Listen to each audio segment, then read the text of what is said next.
Hello, hello, hello, hello. Welcome to the show. Appreciate you guys. Appreciate you guys. Make sure that you hit the like button on your way in. I appreciate you guys jumping in here.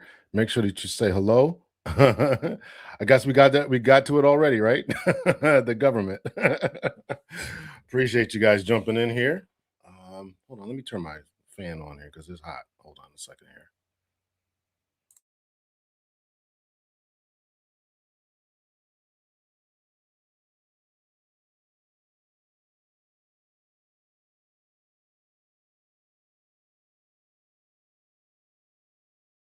All right. All right. All right. All right. Had to turn the fan on here. Appreciate you guys. Oh man, what is going on with my shirt here?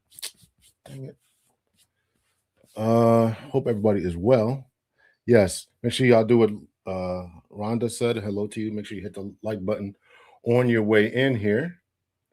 And I appreciate you guys taking the time out of your busy schedule to check in with a brother.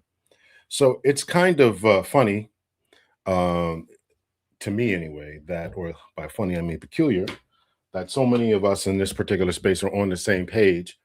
I was watching a video. I watched a video that I'm going to highlight today, and I watched the video that I'm going to highlight today. And Dr. Tia Johnson did a video about that earlier today. I did not watch it because I wanted to do my own kind of fresh thing, but I certainly agree that people need to go over there and watch his video. And Dr. Anwar uh, had a special guest on yesterday, BGS Ibmore. He had him on, and they were talking about the Black family, the Moynihan Report, and E. Franklin Frazier, uh, the book Dark Ghetto. So really interesting time that we're living in here. So let me say hello to a couple more people here. Louis Harper, what is up to you? Hello, greetings, high vibe. And let's see, make sure you guys hit the like button. Most importantly, on your way in, say hello so we can greet you. Usually, I like to do a bunch of warm up videos, but I'm going to just try to run through some ideas here before we get into what I want to talk about or what we want to get to. So I want to put some items up on the screen here just to kind of give us a background. Now, I had never went to an HBCU. I was very limited in my this is me talking here in my education concerning Black culture, Black community. I went to a church, predominantly Black church, where we did not discuss these types of things. Then I went to so I live about an hour and a half, hour and 45 minutes from New York City. And I had a few friends who lived in New York City, and they said, it was all around them being a Black culture, Black history, Black educators who are Black focused, not just Black in skin tone, but in their thinking and how we help the community and things along those lines. Now, that doesn't mean that there was none in my area. There was one or two, but I just wasn't in those circles for whatever reason. I get to college, and some things I needed to hear to mature as an adult and as a Black man living in America, I just wasn't hearing. I just wasn't hearing. This is going to become important because as we listen to Dr. Anwar and his discussion, a little bit of his discussion with BGS Ibmore, he's going to say the same things. Dr. Anwar, excuse me, went to a HBCU. Hold on, I got to crack this can open here. He went to an HBCU and did not receive a vast education into what I think is important fundamentals for all the Black people. That's what I think. I think that all people should learn these types of things. So I'm going to put some things up on the screen here to put up so we can just some books and some reading material that I think that we ought to be consuming just to get a better understanding of what goes on here. If you recall, I had Dr. Diane Stewart on, and I asked her on that interview, I asked her, what does she think happened to the Black family in the 1960s that would cause our marriage rates to decline? And she said she didn't know. And for a woman as educated as she is, to not know or at least have an idea, I thought that was I thought that was astounding. I'm not trying to throw shots or shade at her. I think she's a wonderful lady. But unfortunately, unless we get this information out together, unless we, analyze it, synthesize it, and come to a common discussion and common central focus and theme, I don't think we'll ever be able to figure this thing out. So, yeah, let's see here. Who else is in the building here? D name and D handle. So-called black females destroyed it. Let me put this on here. We'll see. We'll see. We'll see. Big discussions are going to highlight you and Dr. Excuse me, Master Teacher. I thought you guys had a great chat. I finally got to the rest of it yesterday. Today. Let's see. All right, so appreciate everyone who's here. Please make sure you hit the like button. I think this is an important discussion, and as I said before, this is a discussion that is not being had in all of Black America. It was not a discussion that we often had. Everything about my upbringing was about church. It wasn't centered around Black people, Black focus. Not that we didn't understand we were Black, but it just wasn't. It wasn't a historical lens that I think that more of us who are academically inclined are used to. So that's what I'm trying to address. Yeah. So a couple of things I want to put up here that I think that everyone should put on their reading list at now or in the future here. And these are in no particular order of importance. And so this is a book, The Miseducation of the Negro. Let me take this down for a second here. Yeah, The Miseducation of the Negro by Carter G. Woodson. I really think that everyone ought to read that book. Really, really changed my life. And I remember I was in the church at this particular time when I read this book. And I said to myself, how come this information in here isn't more well known? I was obviously a younger guy, probably 30 or so when I read this book. And I was kind of disappointed in myself and my elders, to put it bluntly, because I had not received this level of education.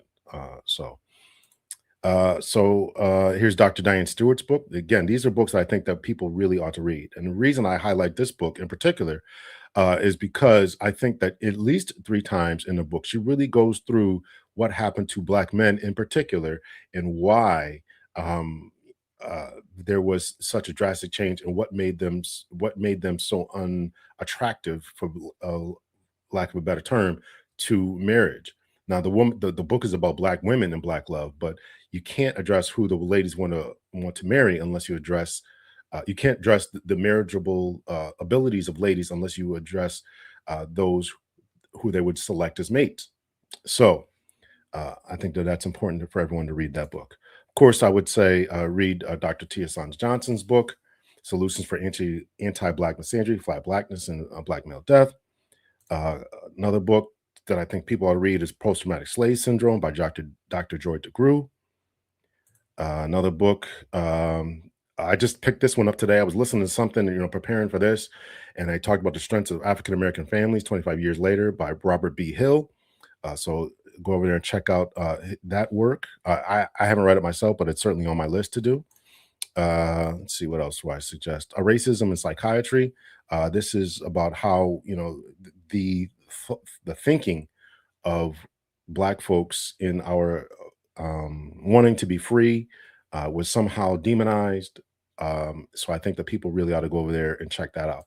Same vein here is this book, the Protest Psychosis: How Schizophrenia Became a Black Disease. In other words, when Black folks are out there protesting, well, they just have some mental disease. And if you recall, if you know this, then there's a disease made up in the antebellum time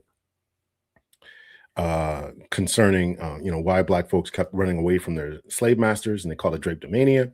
So all this type of stuff is just essential that people understand. Dr.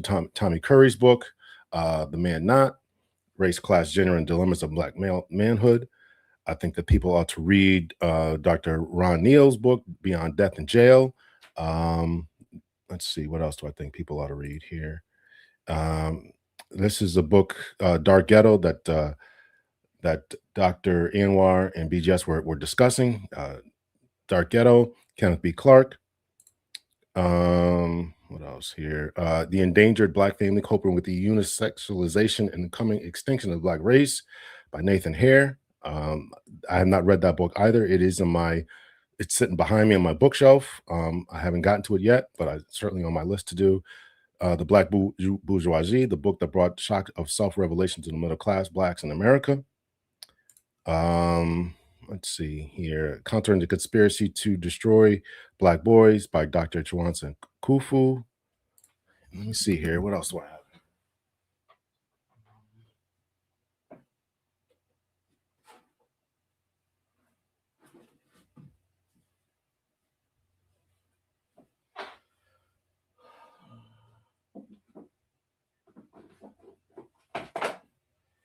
I would also put up here The Falsification of African Consciousness by Dr. Amos Wilson.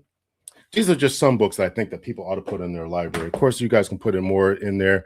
I think it gives people just a foundation that I didn't have, and from what I understand, that Dr. Anwar didn't have either. So just as a foundation, things I just think that we ought to just read just to get a better understanding of the world here and the world that we live in.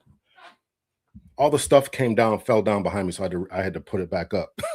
so, and above there is my actual doctorate, in case anybody questions whether I actually have one or not. We all got to put them up here now, right? All right. So, yeah. So all the stuff came down. I guess the weather changes and the humidity. I tried those strips there to put the stuff up there, and it didn't adhere. Well, it did adhere, but then when the weather changed and the humidity came, it all fell down. On this wall beside me, you can't see, but I had a whole bunch of more accolades and stuff, and they all fell down. So some of the glass broke and all kind of crazy stuff. So I had to buy all new frames. So I got to put all that back up. All right, make sure you hit the like button. Let's see what else we got here. Who else we got here?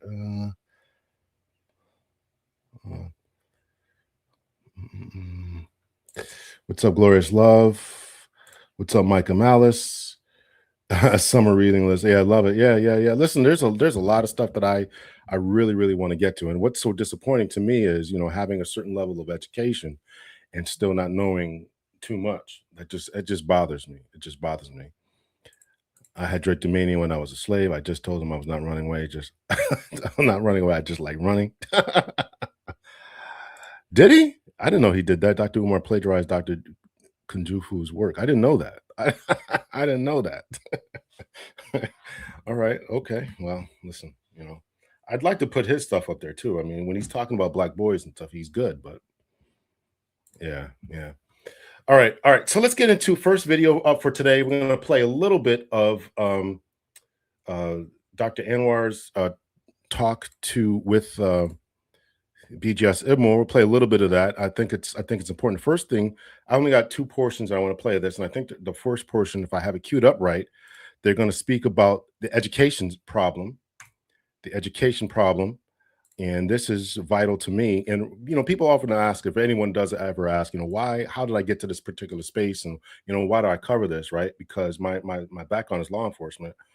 That's exactly why, because I saw so many black kids, being put in the system, never being able to get out, just becoming, mere shells of themselves. And I just had a problem with that.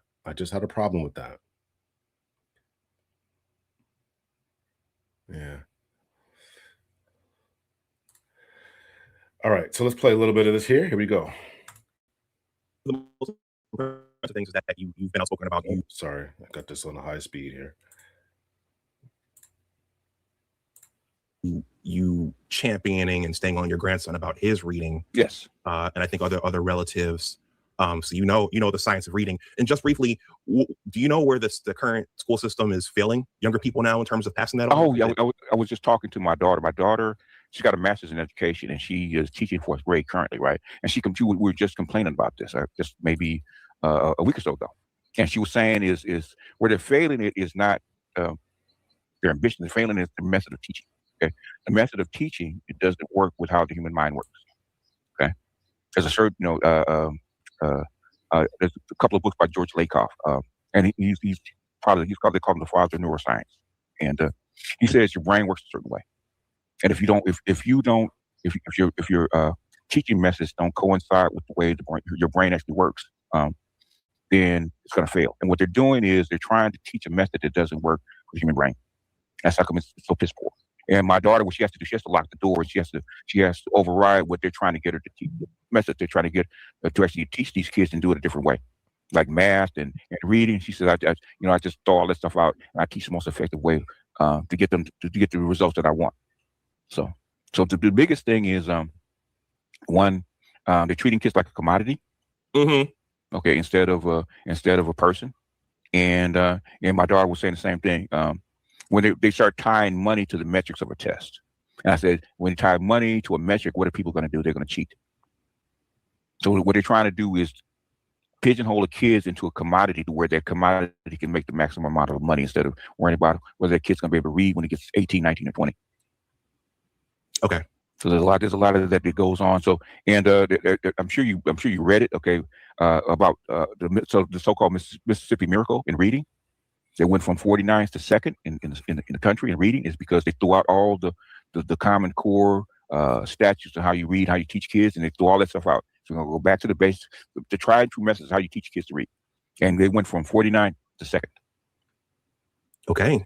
So I've talked to a number of teachers who said the same thing, that they, do what they have to do as far as teaching to the test. But when they get a chance and an opportunity, yes, they close the doors, and then they will do the old way, the old method, as far as reading. I don't know if they're doing that as far as this new math.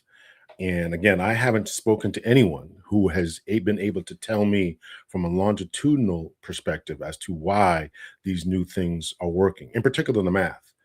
And I just haven't. Please tell me how we know that this stuff works or makes them more viable for the workplace. So I haven't been able to find that. So his daughter is a teacher, as he just alluded to, and she has to close the door and say, okay, here's the real deal. And I can appreciate anyone who's doing that type of thing, because it's about these kids being able to read later on. And there is, I didn't think to clip it, but there's a young lady who I follow on Instagram. She's probably my age. Well, she's young. And she was saying the same thing, that, this literacy thing, these kids cannot understand. They may be able to read the words in the text. And I played these videos before. They may be able to read the words in the text, but they cannot decipher what they mean. They don't understand the context, the subtext. They don't understand it. And I've seen that in my own eyes when I teach on campus. I've seen it, and it's just unfortunate. It's just unfortunate that this is what's going on. And this is the K through 12 education as mandated by the administrations of several different educational departments across the country. And I don't see where and how it's doing what it's supposed to be claiming to do. So that's that. I'm going to fast forward to hit a little bit here. And they're going to get into a little bit, and their discussion is about Dark Ghetto and the Moynihan Report. Now, the Moynihan Report has received a lot of negative press since its inception in 1965 or so. And I read it for myself, and I said, what is the issue with this? But apparently it continues to get negative press continually, and I just don't see it. So these brothers also are in agreement that there is nothing wrong with the Moynihan Report as far as factual data, etc. But it's when you critique, unfortunately, women, Black women in particular, it's a problem. So this isn't a Black thing. Yeah, no, it's not a Black thing. It's not a Black thing. So let's get into this here. They're going to read a little bit from the Moynihan Report here.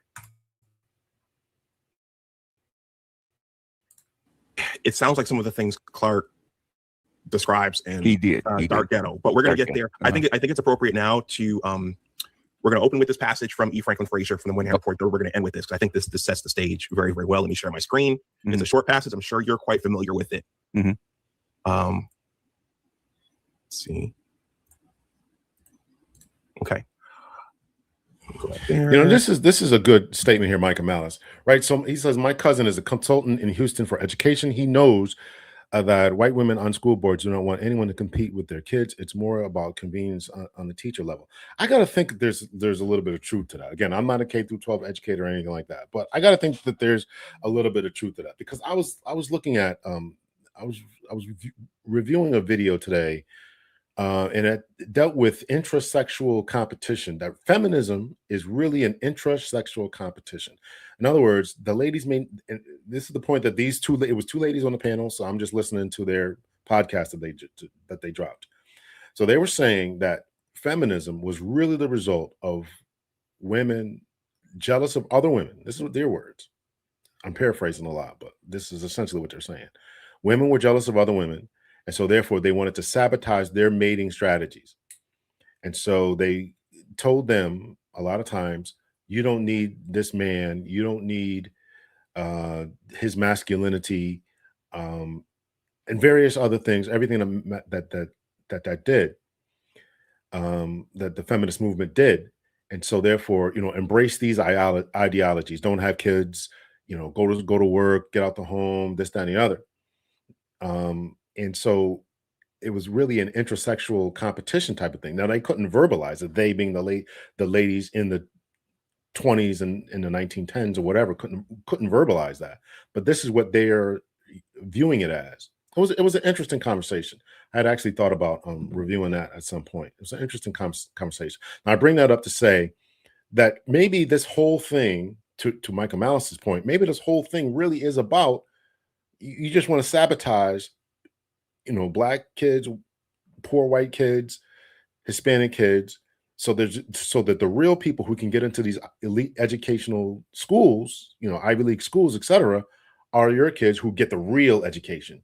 They get the real stuff. Just something to think about. I thought it was interesting. What are you doing at the post office there? Okay.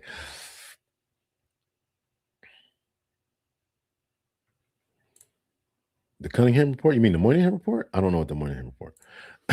Cunningham report. My ex taught school in ATL at the time. There was a reverse happening, meaning they would send black teachers to white schools and vice versa. I'm not sure if it's still like that. Yeah. All right, let's get back into this. All right. As a result of family disorganization, a large proportion of Negro children and youth have not undergone the socialization which only the family can provide. Mm-hmm. The disorganized families have failed to provide for their emotional needs and have not provided the discipline and habits which are necessary for personality development. Because the disorganized family has failed in its function as a socializing agency, it has handicapped the children in the relations to the institutions in the community. Moreover, family disorganization has been partially responsible for a large amount of juvenile delinquency and adult crime among Negroes.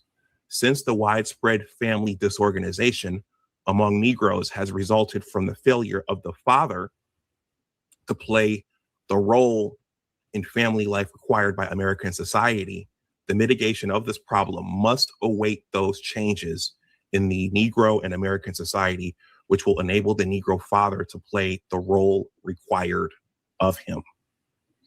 Okay, so BGS in summary. Okay, once I read Dark Ghetto and I sprinted through the Moynihan report, I looked at all this and I kind of did this. Because I said they were talking about this 50 years ago, 100 years ago. Yes. And fathers are needed, male leadership is needed. This is all captured in this document, but we're still, we've kind of gone steadily in the wrong direction. Mm-hmm. So yeah, how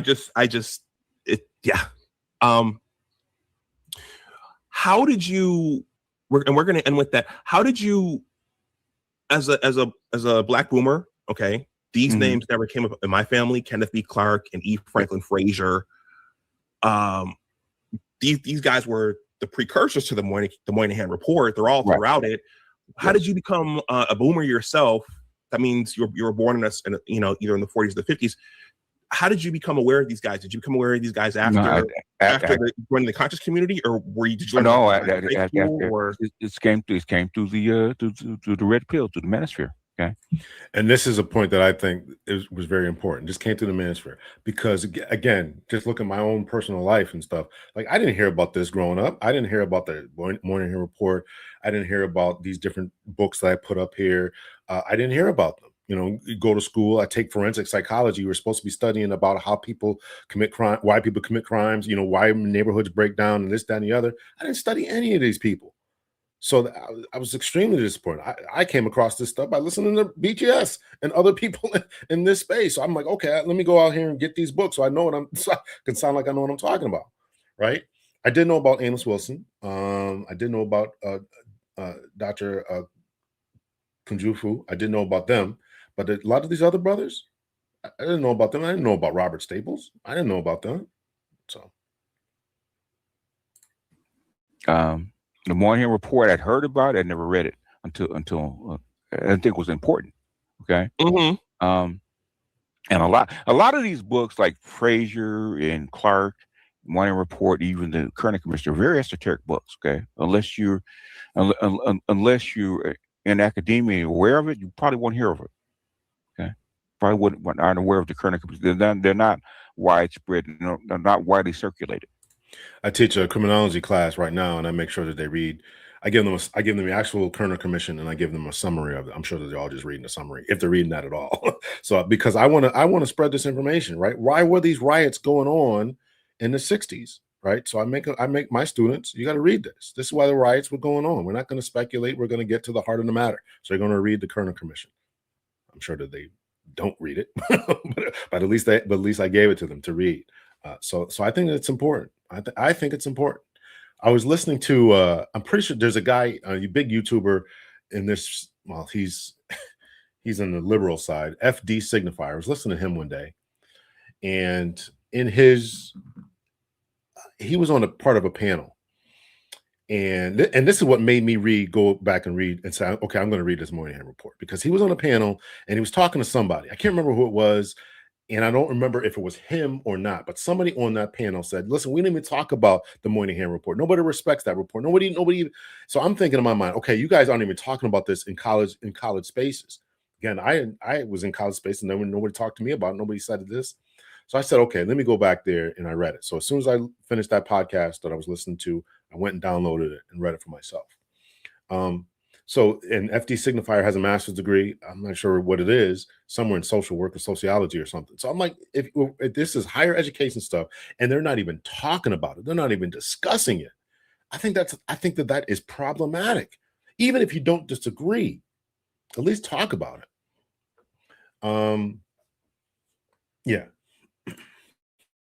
So unless you're in that rarefied air, then you probably won't hear about it. Like Fraser's not very popular. Clark, we don't know him by the doll test. So to your point there, High Vibe, we need a second school that our children attend. I know Koreans did that. Their children learned their culture after school. Listen, I was teaching Sunday school at the time. For a long, I was very active in church. I was teaching Sunday school. I said, listen, why are we teaching this essentially Jewish mythology, right? Shadrach, Meshach, and Abednego, what happened to Abraham, and Joseph when his coat of many colors and all this other stuff. And I'm not trying to disrespect anybody's lineage or heritage or whatever, but I'm like, we got our own stuff. So why don't we teach our own stuff in the Sunday school? This is the one day a week. We all have them. And I brought this up to people. I'm like, why don't we teach this? They were not trying to hear it. They're not trying to have it. It was unfortunate. I'm like, and this is one of the reasons I'm like, listen, we're not getting anywhere as a culture, as a people. And I'm like, I can't be a part of this anymore. I can't be a part of this anymore. So I didn't know what to turn to, but I knew what we were doing at the time was incorrect. So I definitely think that we need something. We need something. Every school, every church, at least every majority Black community needs to pull together and just have some, whatever it's reading books, time to educate kids, whatever. We just need that. We need that. It is important for us to know ourselves. Man, him and Mamie Clark did the doll test. You hear about that all the time with Thurgood Marshall. Okay, BGS. Since we're talking about and I said this in Black History Month when I referred to you. I think people like to get on you, the pedestrians, for the octane scale and Yes. the 92 climbers and those things. Mm-hmm. But I said BGS talks about Black history throughout the year. So I do have Kenneth Clark. Since you said this is esoteric knowledge, I think we should put faces with these names so people can see who these people are. I mean, because not every family knows who these guys are. So this is Kenneth Clark. Mm-hmm. And see, when you say esoteric knowledge, when I think esoteric knowledge, I don't know why I think about the stuff Maggie talks about. Oh, well, really? Your the astrology you talk about. I don't think of this Black history. Well, I had not as esoteric, but yes. This is I guess this is esoteric because not everybody knows it. Yes. Yeah, that's what esoteric means. It means hidden or not widely known. That's what. So does that mean that this knowledge has been intentionally? Yes, it has been from the masses. In fact, Kenneth Clark was upset that his book didn't get more because he got associated with Moynihan, and Moynihan was associated as being a racist because he didn't like the matriarchy, the Black matriarchy, or didn't like it, just named it. Okay, and he got branded a racist. And once he got branded a race, him, Clark and Fraser got branded racist or anti-Black, then they were kind of stripped out of the academia. I'm sure because you got a PhD. Did you? Probably the only book you heard about Fraser was the Black Bourgeoisie. Yes, and that was through you. Really? It wasn't through any Black history programs at church, at my HBCU, or at anywhere else. It was through listening to your content, watching your content. And the only time you hear about Kenneth Clark is like him and Mamie Clark is the doll test, because that was one of the key exhibits in Brown versus Board of Education. Yeah. I guess what I'm asking for here is a longitudinal type of study. Do we know that it's supposed to do this type of critical thinking, but is it actually working? I guess that's my question. Or actualize math. And I just don't. I can't see what they're saying, and it takes them a long way to get to this particular answer. Now, I have a difficulty seeing this because I didn't struggle with math, so. So maybe I just, maybe for those students who are struggling with math, give them another way to get there. But if you're not struggling with math, I just can't see it. But again, I'm not a K through 12 educator. Y'all go ahead and listen to Rhonda. If you haven't hit the like button, please make sure you do so. Just a few more minutes of this. That's because I'm sure if you think about the doll test, you hear Kenneth Clark, then you know who he is. That's how most people know him. Yeah. So everybody, and we're going to get to this in my questions. Kenneth Clark was a psychologist. Mm-hmm. Okay, and this, for all of our knowledge, this right here is E. Franklin Fraser. I mean, that's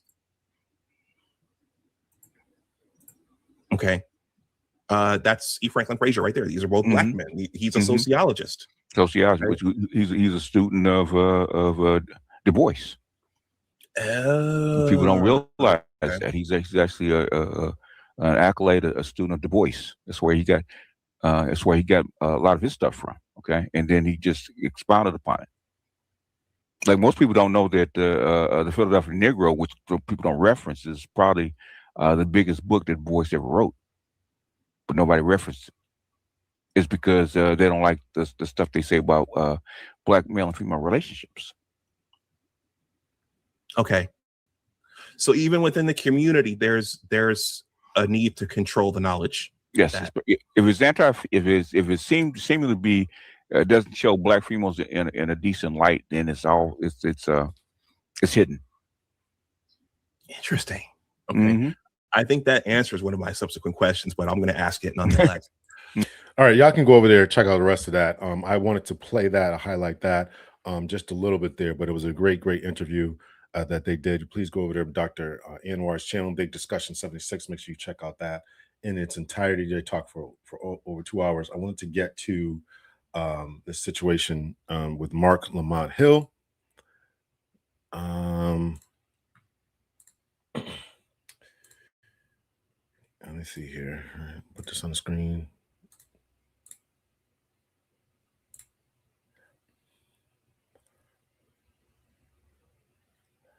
And this is Mark Lamont Hill. He's about to interview Delano Squires. I thought that I put his book up here. Hold on. Did I put his book up here? No, I didn't. Hold on. Let me see here. Let me see. Screenshots. Let's see. What is this? Is this it? So Delano Squires wrote a book. And it is actually dropping tomorrow. So he's on his press tour. So I think that this is the book.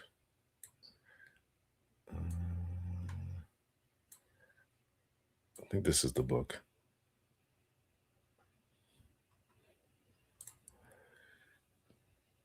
The Vanishing Black Family, How Welfare and Feminism Made Marriage Optional and Children Vulnerable by Delano Squires. It drops tomorrow.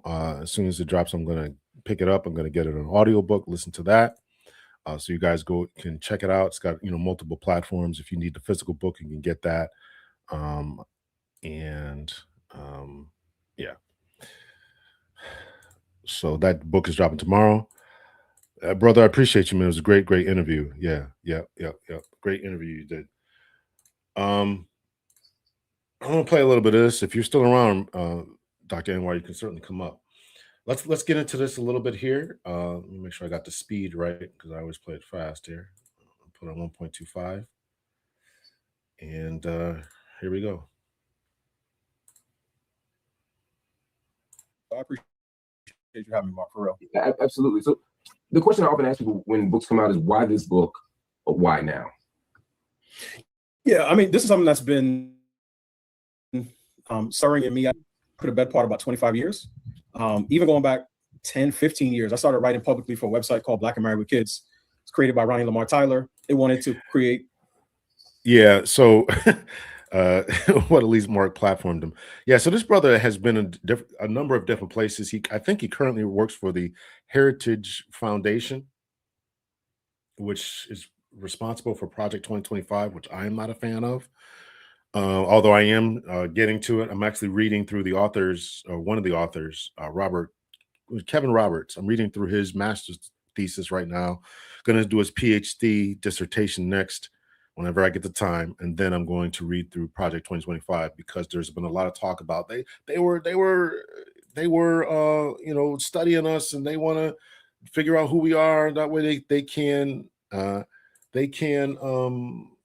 dominate us because they studied us. So I'm going to read this guy's master's dissertation and his master's thesis and PhD dissertation, which were both about enslaved African people and their kinship networks. So the theory is that they were studying us, and therefore that's what they're going to use to defeat us with Project 2025. Okay, I'm halfway through the master's thesis. I haven't seen that yet, but I still got a little ways to go. So, and I'm not saying it's not true. I could read all that and still, they could still have nefarious means to it. So this brother right here is working for that company, the Heritage Foundation, which is a right-wing think tank, again, responsible for Project 2025. So I'm not exactly happy about that. However, this is, where we're at here. So let's listen to a little bit more of this. Again, Dr. Tiasan Johnson covered a little bit of this today. I didn't watch what they did. I was going to pick it up halfway through, but I thought it would be important to at least hear why he wrote this book. I may fast forward it. We'll get to that. A site that provided more positive images for Black families. I was the only single writer at the time. I was writing stuff like, the nice guys really finished last. Are you really ready for a relationship? I remember that stuff. You was giving date advice, all kinds of stuff. Right. But then I was also touching on real topics, right? I remember when Slim Thug had made some comments about Black women, and I said, and interracial dating, I said, ask why, not what, when it comes to interracial dating, right? Like what is a person's motivation? So I was touching on all types of topics related to relationships, marriage, and family. I wasn't giving marriage advice because I wasn't married. Wise. Right. I met my wife at a documentary screening that the Tylers put on, because in addition to the site, they also did several documentaries. And I met my wife at the third screening in DC on March 24th, 2011. And, from there, that opened up, BMWK opened up other opportunities. I've written for The Root, I've written for The Griot, I've written for The Federalist, I've written for The Blaze. I tell people, Mark, I'm probably the only person in the country who's had both Joy Reid and Jason Whitlock as an editor. So this is a topic that I've been writing and thinking about for a long time, whether it's in social commentary or now, in a policy think tank space. And the reason I wrote it, and the reason I wrote it right now, is because the conversation around the Black family is one that does not get as much attention as it should. I would argue that the most vocal leaders in our community are far more invested in retaking the White House than rebuilding the Black family. And that troubles me. And particularly as it relates to issues of equity, racial equity, like people like to talk about. The biggest, to me, area of racial inequity is as it relates to family structure. So that was one of the reasons that I wanted to write the book now. And I think now is the right time. So here's where it gets interesting for me. And again, I read the book and I appreciated you giving a sense of history. I think one of the things that people don't do enough of, especially when they're making their case politically, is they don't invoke history. They don't talk enough about how we got where we are. Or if they do, they offer very selective reading of history. Now, I don't agree with your reading of history at all times in this book, but at least. Okay. Of course, Mark's not going to agree with it, but I think that's important. And that's why I give Dr. Diane Stewart so much credit, because she says in her book, what happened to the Black family, in particular Black men, that they became unattractive from a marriage perspective, long-term mating perspective. So I appreciate that. She addressed it numerous times in the book. So again, I haven't read this brother's book, but if Mark is saying that, that's high praise. At least you walk through the history. When we don't understand the history of how we got to this particular place, that becomes an issue. That becomes problematic. I am going to fast forward this in a little bit here because I want to get to more of the meat of this. Again, this is a 2-hour talk. So I'm not going to play the whole thing, but I thought it was important at least to get this on here, this history perspective that they're addressing right now. I think you make a good faith effort to take on a lot of these issues. You begin with slavery. Mm-hmm. Many people on the right don't. Many people like to ignore the legacy of slavery, the history of slavery, the relationship between America's birth as a slaveholding state and the outcomes that it's had in our lives, in our families, our economic outcomes, everything. So talk a little bit about that. What is the relationship between slavery and this Black family that you seem to see as in crisis? Actually, you said beyond in crisis. You say it was in crisis, when Bill Moyers was talking decades ago. Right, 1986, right. So how do we get there, and what's the relationship of slavery to that? So let me sort of frame my comments this way, because you're right. I want to give a context for the argument that I'm actually making. So today, right, in Washington, D.C., nation's capital, right, Chocolate City, 77% of Black children are born to unmarried parents, compared to 7% of white children. That's a 70 percentage point gap. Now, I worked in DC government for 15 years. We have an office of racial equity. And when the equity plan came out, it had indicators for all types of stuff. None of them had to do with family structure. So at a certain point, it strikes me as strange that the people who care most about racial equity will see these types of statistics, and they demand equal outcomes in the schoolhouse, the courthouse, and the jailhouse, but they ignore the most important building, which is the home. And again, I just gave you DC, but nationally, it's about 7 out of 10 Black children are born to unmarried parents. About 45% of Black children live with a single mom. So to be a Black child born to and raised by your married parents through your 18th birthday is now the exception and not the norm. So it was important for me, to start with slavery, because it's a formative and sort of foundational event in the life of the Black family. What I argue in the first chapter is that the institution of slavery and the institution of marriage are two completely incompatible institutions. And to your point, sometimes some Black conservatives, and I think they mean well, will actually jump back to slavery and make somewhat simplistic arguments at times. Well, the Black family was more intact during slavery, therefore, that has nothing to do with where we are today. Now, I think there's some nuance in that argument, right? Because as I said, the two institutions are incompatible. When you get married, there's certain duties and obligations that come, certain rights and privileges that come with marriage. So for instance, the assumption that you would live with your spouse, so cohabitation, the assumption of sexual exclusivity and monogamy, the assumption, particularly from the husband to the wife, of provision and protection. But if two of you are owned by two different people, even by the same person, and that person says, I'm gonna sell you off to the plantation 600 miles away, or I'm going to insert myself into your relationship sexually and violate either wife or husband for that matter, then there's certain things that cannot happen. So I argue that slavery distorted and deformed the Black family, but didn't destroy it. And part of recounting that history is to say, one, enslaved men and women actually did marry under that institution. Many of them, through their own words, were deeply desirous of marriage and relationships. And then one of the things that you see when emancipation. I'm trying to think of the author. DC's Mocha City now. I'm trying to think of the author of.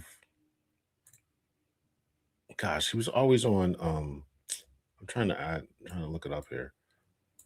He wrote a book about something black rednecks or something like that, and because he often makes the Thomas Sowell. I couldn't think of his name. Thomas Sowell. He often talks about the black folks with the marriage rates within slavery, with this, that, and the other was good, and I've never bought that argument because I just think that it's just nonsensical. Because as Delano just said, you don't have any rights or privileges over the sexual exclusivity, the ability to protect and provide. So what kind of marriage was that? So to say that we were married in that time is nothing. And again, I think that this goes to Diane Stewart's argument that black women have been denied the womanhood of marriage. Not only them, obviously, but men have been denied full humanity when they are in these unions that are supervised in some way. Came is that people were traveling hundreds of miles to track down loved ones and family members, taking out ads. There's a project called, Last Seen Project I write about in the book that digitized ads from newspapers across the country where men and women were looking for spouses and sometimes traveling hundreds of miles to find them.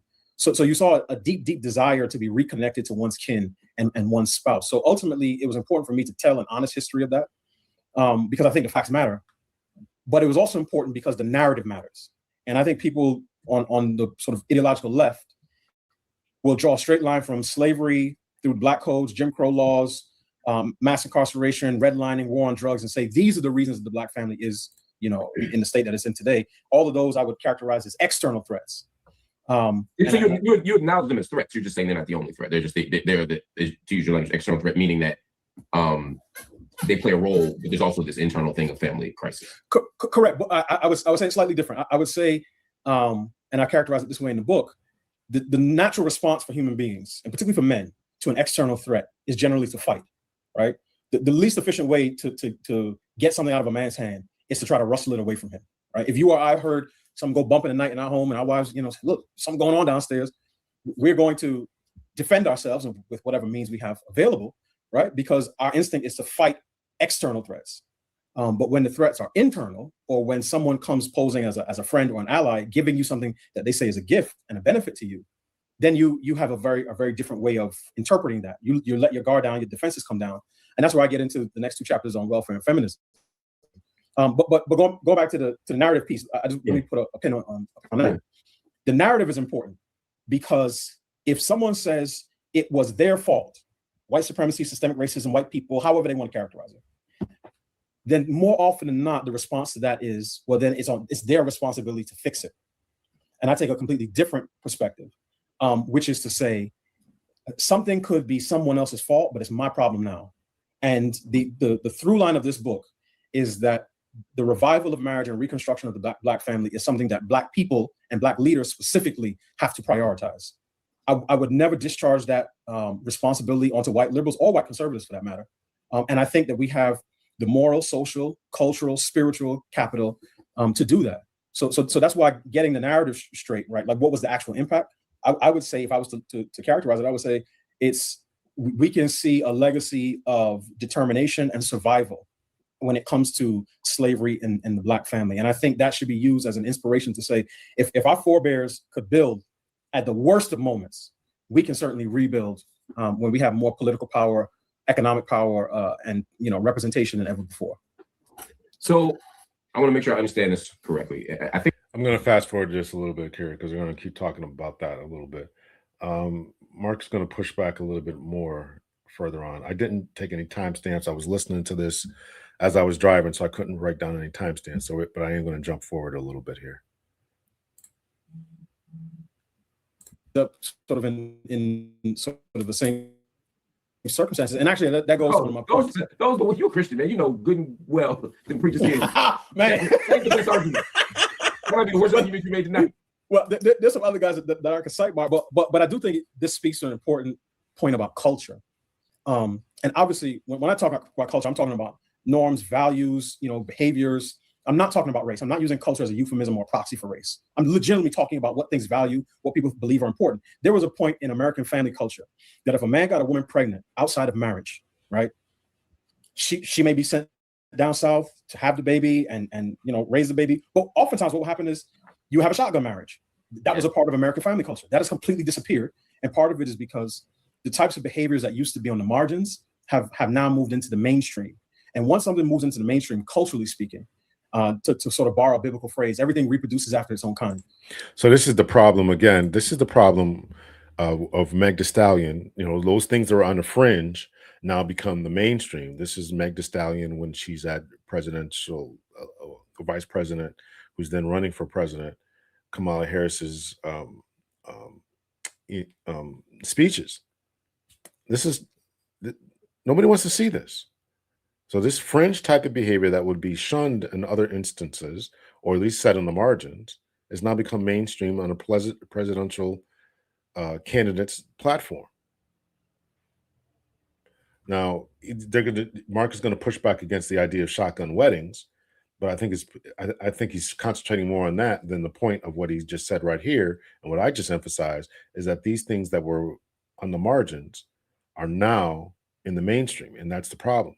The point was stop getting people pregnant and all that. And I was going to say this. I may actually do a car video about this, but I came across some information just over this weekend, and they asked me not to say anything, so I'm going to try to speak as generally about this as possible. Is that we, again, this is culture, and we got to do better about culture. And when, I take the 50-50 lane when it comes to pregnancy. Let me put it like this. I take the 50-50 lane when it comes to pregnancy. You lay down with someone. To lay down with someone is to engage in activities that are going to produce a baby. You as a man have to take responsibility and ensure that you are protecting yourself and making sure that you don't impregnate someone. The woman as well has to take accountability and say to herself, if I don't want to marry this man, or even if I do want to marry this man or have a long-term relationship, whatever marriage means to you, and some type of long-term commitment, the most popular being marriage through the state. If you don't have that, then don't allow this man to impregnate you. Don't allow that. Okay, you want to have fun. Okay, you have needs. That's a conversation for another time. But you should at least ensure that someone who is not up to the talent, challenge, and task, right? They're not financially viable. They're not mentally viable. They may be sexy and all this other stuff. I'm talking to the ladies. If you're a lady, and if you have a niece or a daughter or whatever, take this information. If you have somebody in your life, and that person is engaging in promiscuous activities, not that they're promiscuous, but they're at least engaging in those activities, and they're not protecting themselves, and they end up getting pregnant by someone who is not marriage material, not father worthy, not father material, then you got to stop. We got to speak up as a family aspect and say this is not smart behavior. And even if they are, if they are viable mentally, financially, temperament, all that, even if they are, you still ought to require some type of assurance that this person is going to be around when the baby is born. You have to do that for the ladies. Again, I talk to the men too. The men have to make sure that you are not doing the do with someone who is then going to crash out, act crazy, not mother material, and doesn't have any couth about her. Everybody has to take responsibility in this. Everybody has to take a responsibility in this. So I may do a car talk about that. We'll see. So even if you have the factors that moved it from the margins, right? You need a certain amount of, cultural and sort of kinetic social energy to dislodge something from the margins to move it into the mainstream. Once it becomes mainstream, then that'll be the norm. And what I would argue is, are you romanticizing shotgun marriage? Do you think we'd be better society if people got pregnant and were forced to get married against their will? Well, I'm not saying all of them was actually literally with a shotgun, but I think whether it was a literal shotgun or a metaphorical shotgun, the idea was there was external pressure placed on people to make decisions that they otherwise wouldn't make. Or they made decisions that they may not want to make, but understood they were the right decisions to make. And this actually comes to one of the central themes of my book. Sometimes people will hear somebody like me make an argument about the family and think, you know, this guy's a closet red pill bro or whatever. He's trying to resurrect the spirit. Brother, I see it, man. Don't think that I'm not unaware of that. But the problem is that so many people are engaging in these type of opportunities and in activities that are making people who are genetic material into the fatherly role, and they're not equipped to step into it. The ladies, when they get into this situation, are now devastated. You know, here we are in family court. Here we are discussing this, where you talked about the stats. We've all talked about them, the stats about fatherly rates. I understand it, but we got to do a better job with preparing people. Listen, if you're going to engage in these activities that are baby making activities, then you have to ensure that you're protecting yourself. You, as a man, protect yourself. You, as a woman, protect yourself. And when you engage in this and you let your guard down, because the guy is a smooth talker, when you let your guard down and engage in these types of activities, you end up ruining ruining your life is probably a strong word, but it certainly ruins your chances. It sidetracks you in the very minimum. Now, I knew one of my best friends from high school ended up getting pregnant, had a baby, and then went on to become a doctor. Nobody's saying it's over. She's a medical doctor today. So nobody's saying it's over, but you just get sidetracked and you end up dealing with someone and tying yourself to someone who is unworthy. So I definitely get it. Landon Dallas, thank you so much for the $10. What we don't have a conversation about is the fact that these women intentionally get pregnant, intentionally exclude the father from these children's lives. I watched this my entire life. Yeah, that is certainly a conversation. You're trying to trick and trap people. It certainly is a conversation that needs to be had. And the guy's got to be aware of that. This is the conversation. Be aware of this type of engagement. Be aware of this. There are ladies out there who are going to trick you, try to trick you, trap you, try to, engage in these type of activities again. So we are having this conversation. Kevin Samuels. I'm actually not trying to adjudicate the gender war in the Black community. I would argue that it's completely. But hear me, Mark. It's about how feminism ruined everything. No, but hear what I'm saying. Hear what I'm saying. Yes, I'm deeply critical of second wave feminism in the book, second, third, fourth, and whatever wave we're on now, but particularly second wave. What I mean when I say I'm not trying to adjudicate the gender war is this: the central argument of my book is about reframing the family conversation around the needs and the rights of children, not around the desires of adults. And what does that mean?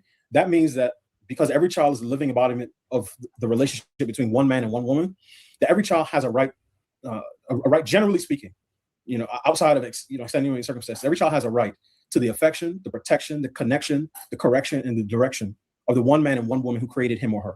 And that right is best exercised in a loving, low conflict household with a married mom and dad. That if you were to boil down my book into two sentences, that would be it. Children have a right. I'm glad you said that, because that's the premise that I want to at least trouble, because your book rests upon that premise, right? Yes. None of your book makes sense, or all of your book makes sense, based on how we understand that initial premise, right? Which is that marriage is good, and that children should, and that marriage is defined as one man, one woman, in this bond, and that children are better for it. So here Mark is going to push back about marriage being always good, even though he's married. He's going to, what is the definition of marriage, various forms of it, from the members of the LGBT, adoptions, what is a family, what is marriage? This is where Mark is going to get into all that. Under the conditions you just outlined. I don't want to throw the straw man. Obviously, unhealthy households are right. No, that goes without saying. I'm not advocating people stay in abusive relationships. Adulterous. I'm not advocating that. I'm talking about the ideal. And again, hear what I'm saying. I'm pivoting slightly from what the adults want to what the children need. And I'm saying the ideal environment for a child is to have access to both mom and dad, because people will talk about mom. You know this on Mother's Day. Mom is the beating heart of the family. She's the heart. She's the brain. She's the neck. She's the arm. She's the feet. And then we'll talk about dad like he's the appendix. Nice if you have it, but not particularly necessary. I reject that frame. I reject any framing, and I can name some authors who will make these arguments. that families are good just as long as moms and children have enough resources, as if dads don't matter. Well, So, I think I'm saying something. Have you read Catherine Eden's work? It seems like it will come across your desk. You want a book? It's called Promises I Can Keep. Yes, with the white woman with the baby and motherhood in low income neighborhoods. Yeah, I'm with you. I'm tracking with you. I encourage people, and there's some other great sociologists, Black sociologists who've written on these topics as well. But her book kind of walked me into a conversation about agency. You know, some people don't want to be married, and some people don't want to make that choice. Your premise is fine. You can choose to be married or not, but once you introduce kids into the mix, kids have rights too, and there's a fundamental right that kids have to this thing. I just want to make sure I don't like to misrepresent people's argument. No. You're representing the argument perfectly, and the reason that's important is because when you do family analysis, when you have conversations about the family in the way that we typically do, which is about the desires of adults. I had to write that book down there, Catherine Eaton, Promises I Can Keep. I have not heard of that book. Again, when I was listening to this the first time, I was driving, so I guess that's another book I need to put on my reading list there. You end up inverting the moral order, which means you end up making kids sacrifice for adults. So you end up making the weak sacrifice for the strong. I'm saying I want that order to be right sized, so that yes, sometimes the adults have to do hard things for their children. As a father, you understand that. As a father, I understand that. Right. Yeah, so I don't necessarily think marriage is one of those things. That's a personal thing. I want to take a step back. Okay. To the bigger intellectual argument you're making. Right. Okay. So this is important because, again, this is his particular stance. So we're asking what happened to the family. So this brother is trying to give some type of analysis as to what happened previously. Remember, he talked about the history. Now he's going into what happened now. And now Mark is pushing back against that. And he's married himself. So I think, when we ask about what happened to the Black family, I think it's too many people who with this liberal ideology saying we don't really need it like that. And again, he's not advocating. If you read the comments to this video here, I don't have them playing, but if you read the comments underneath this video, people are saying, women need agency and we're not tied to, bad marriages. Well, the point that I think that he's trying to make is that he certainly said out loud that we're not talking about people staying in abusive marriages. Point blank, we're not talking about that. And if you raise healthier children who have a positive outlook on marriage, then they will be adults who have a positive outlook on marriage. They've seen it, how it can and should be done, and so therefore they can engage in it. This would be a process about how we fix the Black family in particular. To push back on that just seems to be wild. Now, I'm not advocating that anyone marry anyone who is unworthy in some way, who stay in abusive relationships, et cetera, et cetera. I'm not advocating for that at all. But I do think that we need a different way about how we view marriage.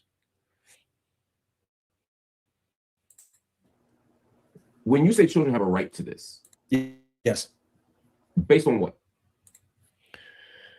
I should have known you show up there, Dr. BMI Reloaded. Appreciate you coming through, man. Appreciate you coming through.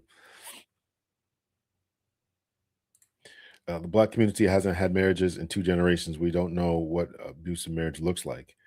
I think, unfortunately, our abusive marriages are probably just, Tuesday, people swearing at each other and this, that, and the other. So we got to try to figure out how we root this.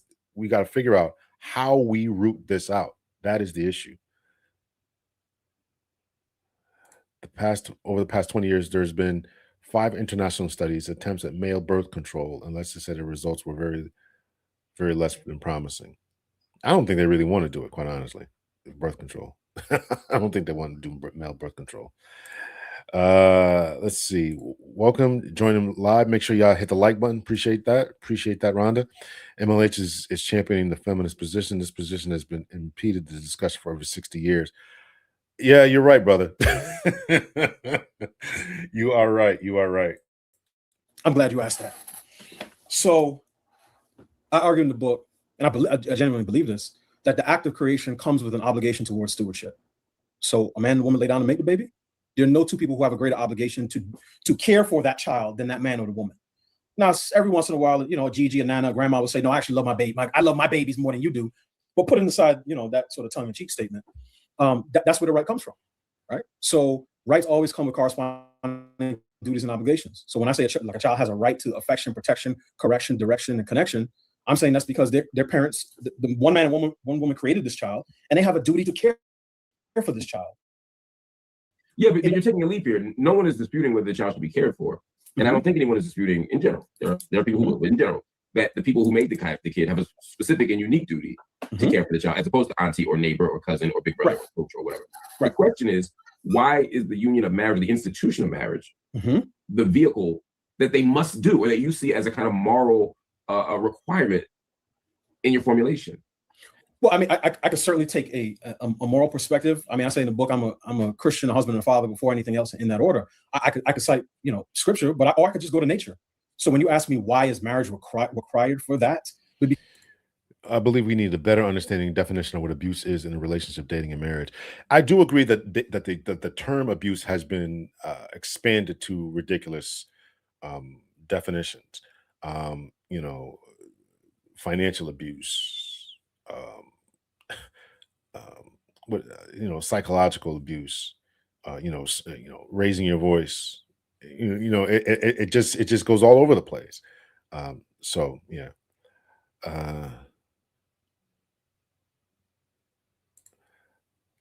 There's male birth control. Tell your doctor to prescribe testosterone at high levels. Okay. Doctor, the extreme situation of abuse is clear, but you now have financial, physical, emotional. Yeah. This is what I'm saying. It's too much now. Spiritual abuse. How do you abuse somebody spiritually? I don't even understand that. Financial abuse, I guess I can see. Obviously, there's physical, emotional abuse. If you're swearing at somebody, that's too much. Gaslighting would be mental. So, and when you read through this stuff, right? When you read through some of these ideas, and I've read I read through a lot of literature about this type of abuse. It often doesn't fit, or it's one time, and they're claiming that it's a systemic abuse, and that to me is problematic. MLH has a pathological view of Black fatherhood despite being a Black father. Well, as we would say in this space, this is what he is, Dr. AJC, what's up, brother? Entrance fee and greetings. Appreciate you. I may open this up to Dr. Anwar, and of course, if I do, Dr. AJC and BMI, you guys are certainly welcome to come up. Yeah, fathers are abused. Yeah. $5. I appreciate the $5 there, Mike and Malice. I have to edit my super chat, at which I was said nothing bad, but I'll put the comment in the chat about autonomy. Okay. Appreciate the $5. Appreciate you, brothers. Because marriage is the greatest structural enabler of father involvement. It is the union. It is the relationship type that bonds a man and a woman together stronger than any other relationship type. It's not just boyfriend and girlfriend with more expensive jewelry, right? We're talking about a union that ideally is meant to last a lifetime, which yes means you're gonna go through some stuff, right? You're gonna sometimes lose job, have poor health. You're gonna bury parents. God forbid, sometimes you bury children, but it's a lifelong union, and that union provides the greatest opportunity, one, for father involvement, and it provides the greatest access for a child to have access to both parents, and it gives the child an opportunity to model what it looks like to live with the opposite sex within a family context.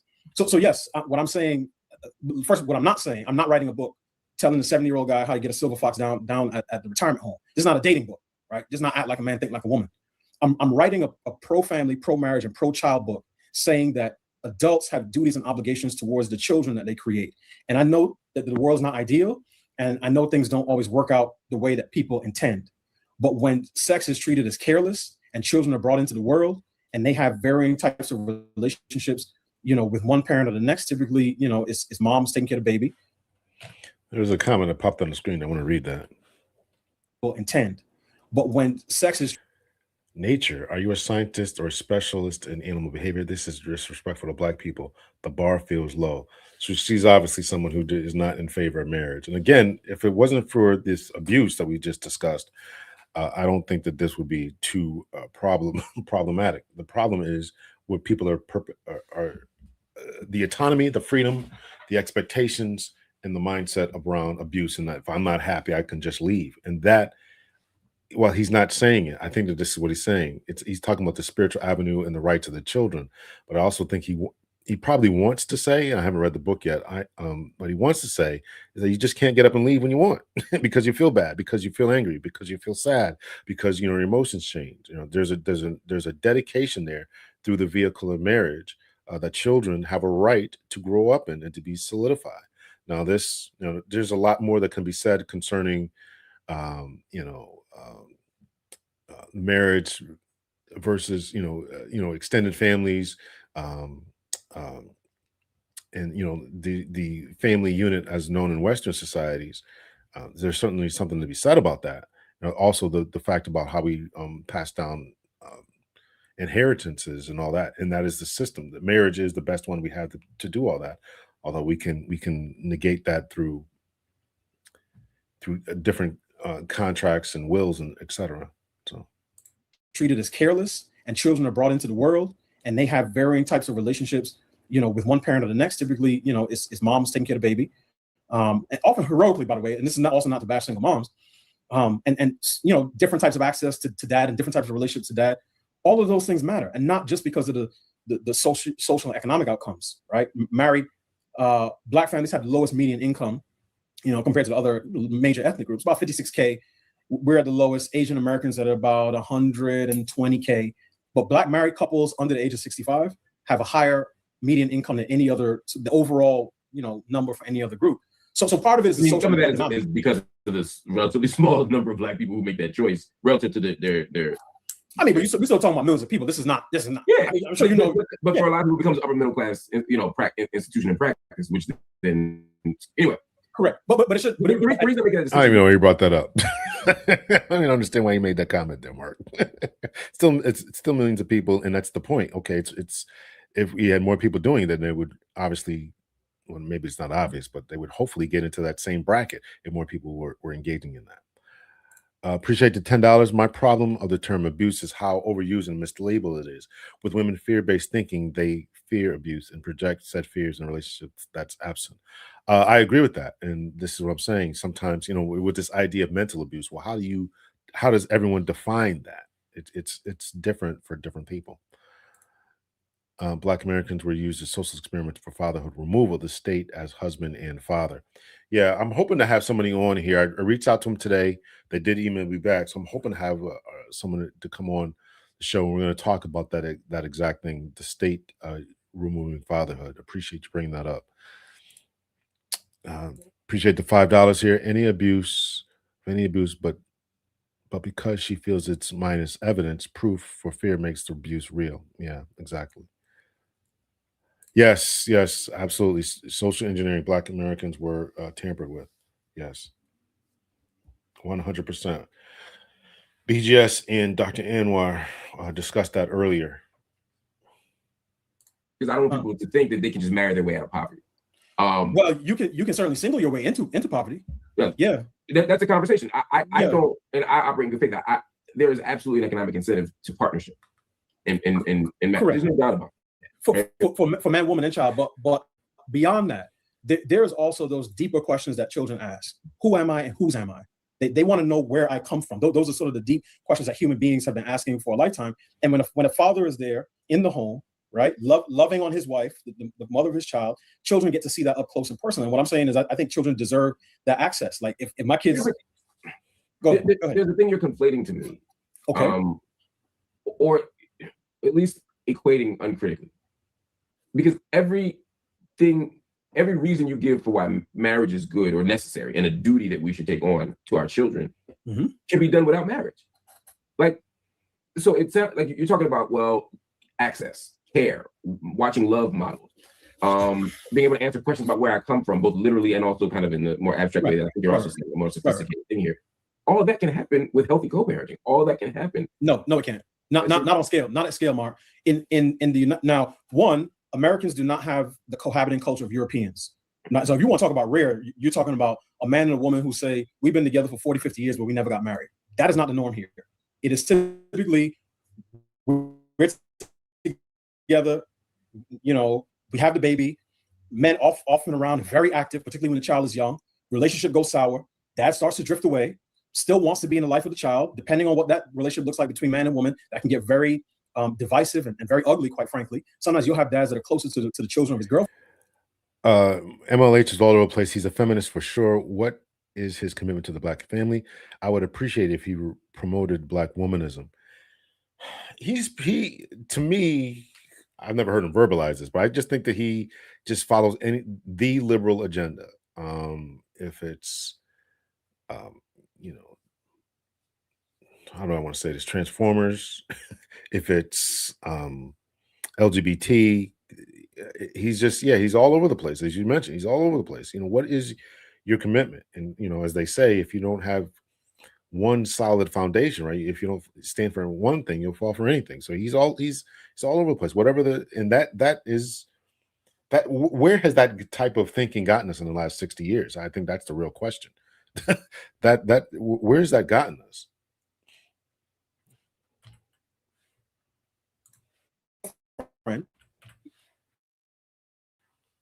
Still wants to be in the life of the child, depending on what that relationship looks like between man and woman, that can get very divisive and very ugly, quite frankly. Sometimes you'll have dads that are closer to the children of his girlfriend, who he lives with, than his own children, because the mother of his child, they're always at odds and they have a contentious relationship.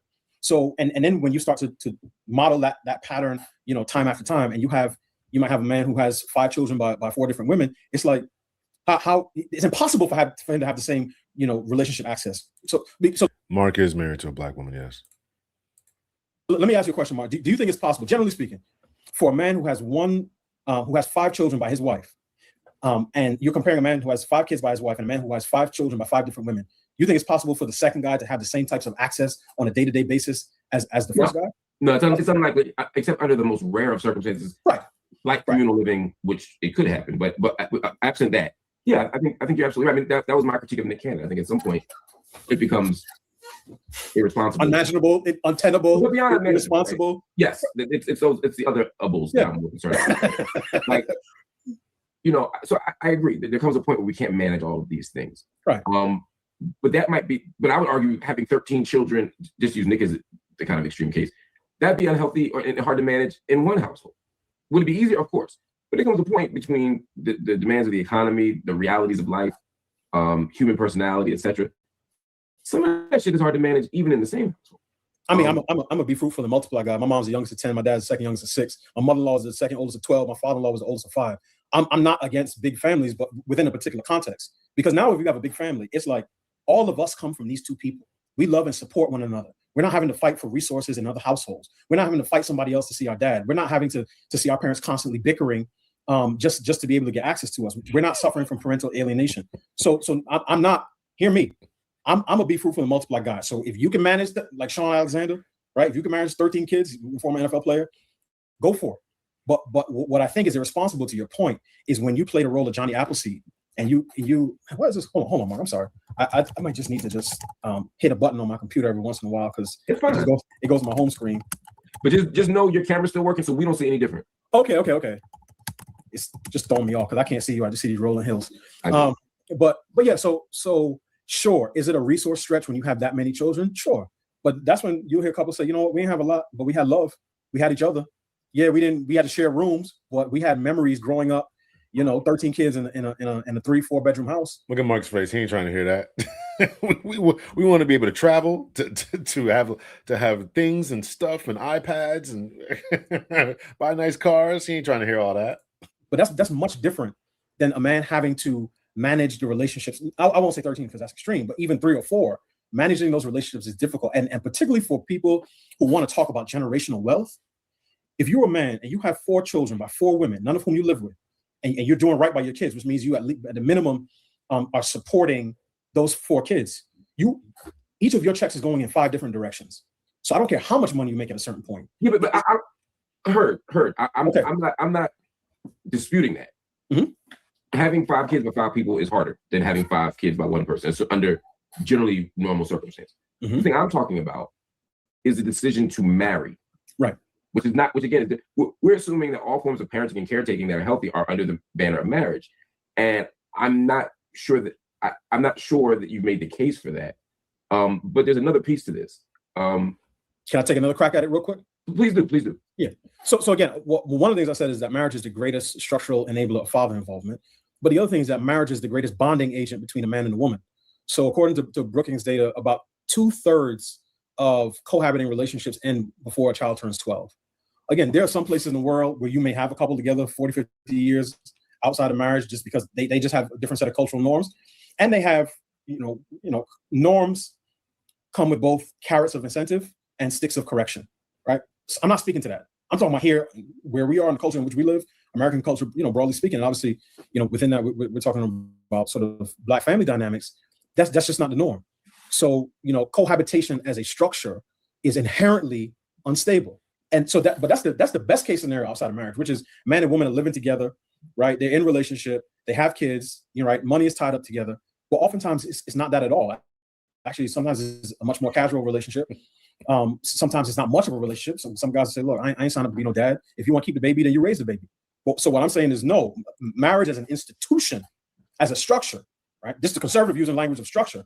Marriage as a structure provides the best opportunity for a child to have access to both mom and dad. And it also provides I would argue, the best relational environment for a man and a woman, right? I guess that's why I need to see more data and more evidence, and also to look at this across history and time. I mean, I think and someone wrote in and asked the question here, is this, so this dude, Mark, sitting here disputing marriage, he's worse than the Klan. Now this is Mark's own. Can y'all see this here? This is Mark's own. Somebody in Mark's chat wrote this here. This dude, Mark, sitting here disputing marriage. He's worse than the Klan. Somebody is in Mark's chat writing that.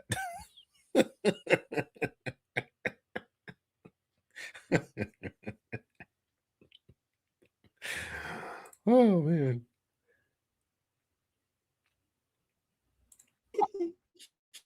Yo, y'all are so hyperbolic and also not listening.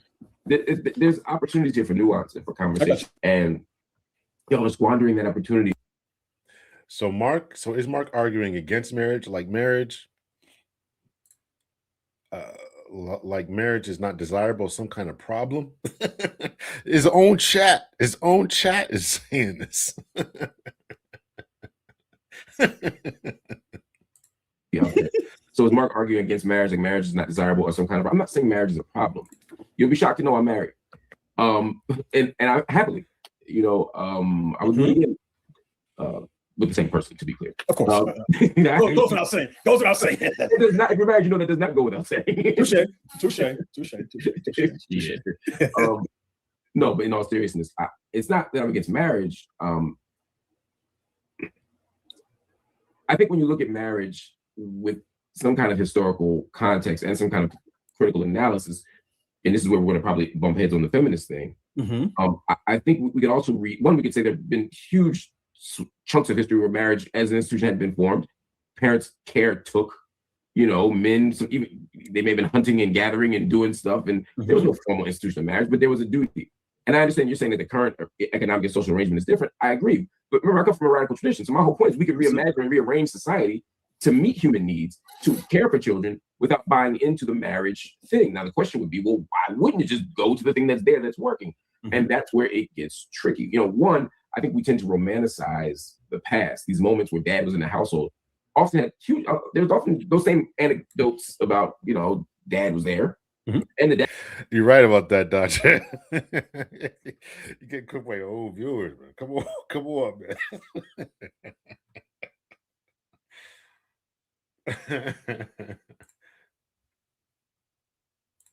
That shows dad was there. They're often accompanied, although we often sometimes ignore it, with stories of sadness, stories of, dad is here, but he's only here because of these kids, or mom is here, but they're only here because of the kids. That duty that you talked about. There were large amounts of domestic violence. There's lots of stuff that's happening in these intact nuclear families that we often don't talk about or think about. And so I'm saying we can find ways to care for children and honor our duty to children, which I agree with you, we have, without this thing of marriage, which is often rooted in patriarchy. It's often rooted in male control, male domination. Marriage is often a contract. I mean, you think about even, I don't know if I'm sure you didn't pay a dowry. You're from like Queens or something. But the whole idea of dad handing daughter over to husband and the whole contractual sort of obligation that comes to it. And also this is rooted in a very two things. One, even your framing of man-woman presumes that the people who I don't want to be insulted, but I wonder if Mark got walked down the aisle. Oh man! All right, let me stop. I actually like Mark, but I just think sometimes he needs to be more assertive here and stand on something.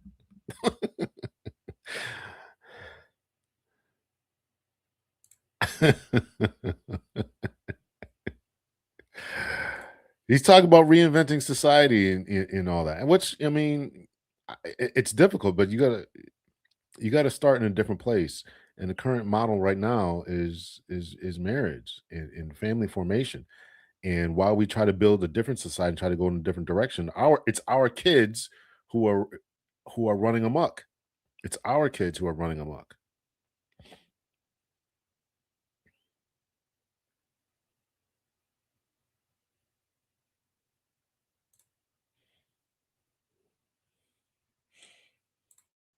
You should be getting married to men and women, as opposed to men and men or women and women. That's rooted, I'm sure, in your religious traditions, your religious faith, your interpretation of scripture, all those things. I'm not even disputing.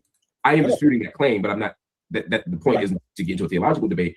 It's just to say there's also very specific religious or faith commitment that normalizes this arrangement and this framework, but frames it as if it's universal when it's actually very culturally and socially and historically specific. And while we can travel around the world and see lots of it in our here, there's lots of capitalism. There's lots of things that make this arrangement the best arrangement under these circumstances. But I would submit, as I have my whole career, these conditions ain't working. Well, I don't start. I want you to give as much space and time to respond. Appreciate that $10. Marcus compromised his audience is feminist, so is his wife. Yeah, she's definitely. I've seen her talk before. She is definitely keeps his boot on his neck. Appreciate that $10. One, I don't start from a position that there is such a thing as, a perfect world, right? Like, I'm not a scholar in Greek, but I'm pretty sure that utopia means a place that doesn't exist, at least if I'm paraphrasing. So I don't start from the position that there is any relational arrangement.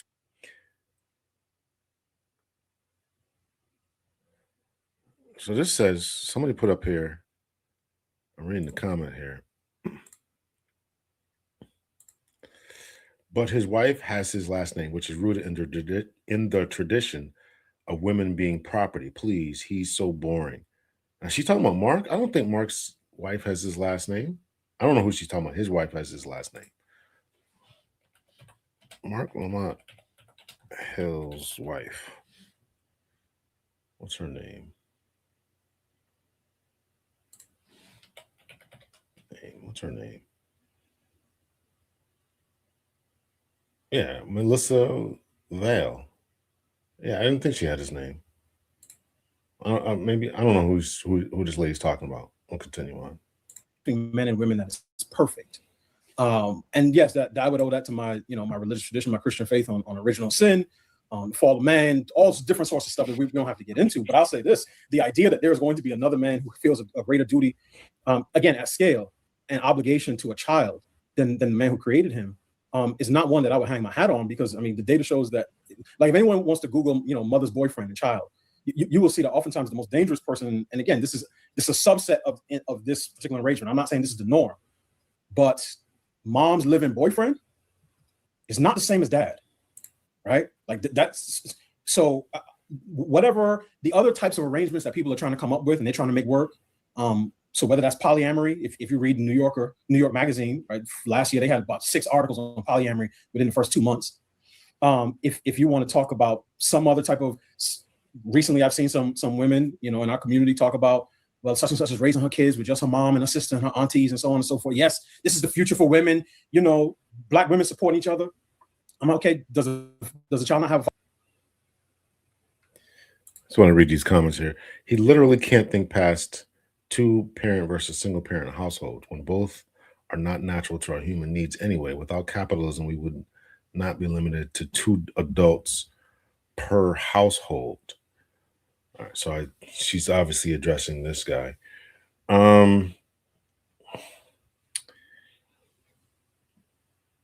Yeah, but those societies have often been problematic. I'm reading another book. I can't remember the name of it. The Origins of Patriarchy or something like that. And a lot of times when the males in those societies don't get wives, they end up going rogue and going out there kidnapping other people from other societies, other ladies from other societies, so they can have wives. So,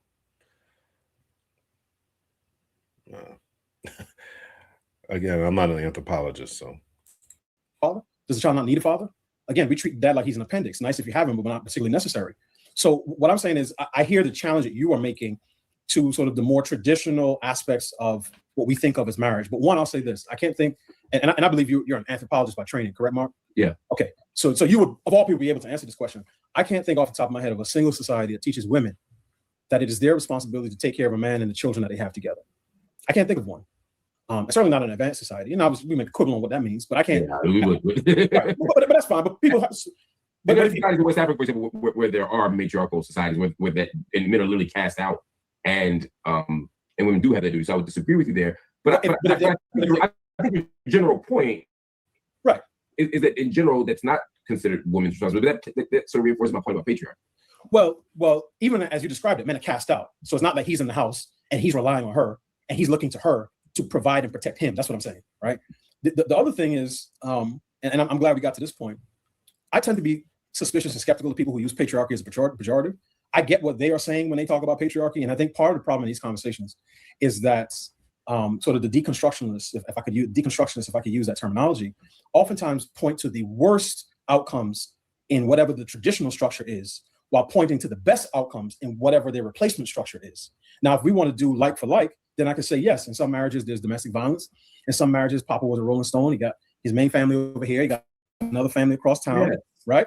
But if I want to do the worst scenario for, let's just say single motherhood, because 90+% of kids who live with a single parent live with a single mom, I could look at the percentage of young men who are incarcerated who come from single parent homes. I could look at what happens when young men do not get particularly young men do not get a certain type of guidance and structure from older men in their lives. But we don't typically do that. We say, here's a shining example of this community of women raising children by themselves. And then look at what happens if you get married. You're going to be stuck and miserable. And I don't think that that's an intellectually honest way of framing the debate. But that's not my framing. To be clear, you know that. Understood. Understood. Okay. But I'm saying that is a very popular framing. And even as you were talking about why we should be somewhat, structurally critical of marriage, part of it was, here are the downsides that come with this particular arrangement. And here are the downsides that come with, as you would frame patriarchy. And what I would say is the reason, I would call myself an aspiring patriarch, because when I think of patriarchs, I think of duty and responsibility first and foremost. Yeah, but then we're just having two different conversations, right? I mean, so then it's about how we're defining terms. No, that was important right there, right? So how they are defining terms. Mark is looking at patriarchy as a negative term and as a pejorative, and Delano is looking at it through the lens of, this is a positive term, that I am a protector and provider. And it's these types of things, it's this feminist training that is not allowing Mark in particular to hear the positive aspects that Delano just said. Let's rewind that a little bit here. In patriarchy. And what I would say is the reason, I would call myself an aspiring patriarch, because when I think of patriarchs, I think of duty and responsibility first and foremost. Yeah, but then we're just having two different conversations, right? I mean, so then it's about how we're defining terms, which is right. Important. So I mean, if you accept if you're accepting my term, my definition, then I would hope that you wouldn't be an aspiring patriarch, right? Obviously, when I'm saying patriarchy, I'm not saying duty and responsibility. We're talking about male domination, right? We're talking about something very different. Similarly, if we were to say, hey, I'm here to talk about duty and responsibility, I'd say, sure, let's do it. I'm all here for it. I'm an aspiring duty and responsibility. He can't even say it. Look at this guy. Look at this guy. Look at him, Mike. Mark can't even say it. He's going to say I was an aspiring patriarch, but he can't even say it. If we're talking about duty and responsibility, I'm an aspiring one too. He can't even say it. He can't even say the words. We're talking about male domination, right? We're talking about something very different. Similarly, if we were to say, hey, I'm here to talk about duty and responsibility, I'd say, sure, let's do it. I'm all here for it. I'm an aspiring duty and responsibility. I'm all about duty. So let's throw the word patriarchy out for a minute so that everyone's distraction. I'm saying that these households, that these institutions are framed around a form of male domination that does not honor the humanity and agency of women, and often is perpetrated, and as a structure is perpetrated through various forms of violence. That's the issue here. And I agree with you. You can't take. It's always interesting hearing people say that patriarchy would be better than, matriarchy would be better than patriarchy. My conclusion is the question I never get an answer for: how will the women incentivize men to build? They incentivize men to build with the promise of sexual access, and everyone gets to participate in the spoils, and those usually work in less developed agrarian agrarian cultures. Again, according to the book, I'm pretty sure that's the name of the book here. Let me see if I can put up the title here. It's another book I'm audio booking right now. So, but it's something about the invention of patriarchy. And eventually they get taken over, as you guys have been putting in the chat here. Eventually, they get taken over because men who don't have access end up going rogue, going out, leaving that particular village, kidnapping people from another village, and then enslaving the ladies there. So it was that, according to Gerda Lerner, and the name of the book is the creation of patriarchy. That is how patriarchy came to be. The best from the, it's like we have the music debates, right? You can't say, well, they take the best athletes from this generation and compare them to the worst athletes in the 80s. This is Michael Jordan was guarding. I got you. I'm not doing that. I was saying let's not romanticize those eras, right? We're often look at it through the lens of nostalgia, and so we act as if just because dad was home in the house that everything was okay. I'm saying that's not the case. And I'm also saying that there are other arrangements that could work. Again, I agree with you. Single motherhood is often a struggle that leads to various outcomes. I'm simply saying that it's overly simplistic to say that the single motherhood arrangement and dynamic is purely because if this man were to come back in the house, things would be okay. I know you're not saying it that simply. I'm saying that there are. Yeah, and this is why we're stuck here, because they talk about if it was not for the capitalism, patriarchy wouldn't exist. Well, the women don't want to get rid of the women do not. The vast majority of women don't want to get rid of the patriarchy. They enjoy it. They enjoy the benefits of it.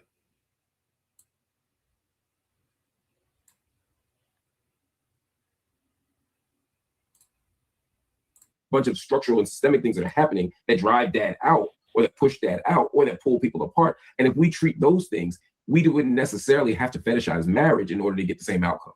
Again, I'm not telling people do what you want, have relationships, have bonds, have partnerships, have life partnerships, have unions, have marriages. I don't care. Do your thing.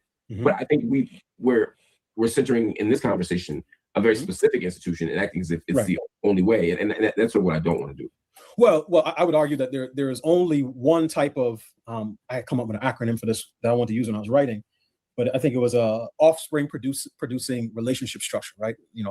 OPRS or whatever, and that's between a man and a woman. So people can arrange their relationships however they want. But what I'm saying is, once kids comes into the picture, then a different sort of What's this lady saying here? The lack of acknowledgement for how harmful patriarchy has been on various institution system is a non-starter for me. Okay. I find all these conversations really fascinating. Again, this is not my area of expertise, but I do enjoy reading about it here. So the same people that rail against the patriarchy don't want 50-50 or financial matriarchy. Yeah, they don't want none of that. Right? This all works when we're not talking about money and going to the store and buying stuff and who's picking up the check. This all works. Right? Somebody said, so in matriarchy societies, men do not have duties and responsibility. I think it's completely different.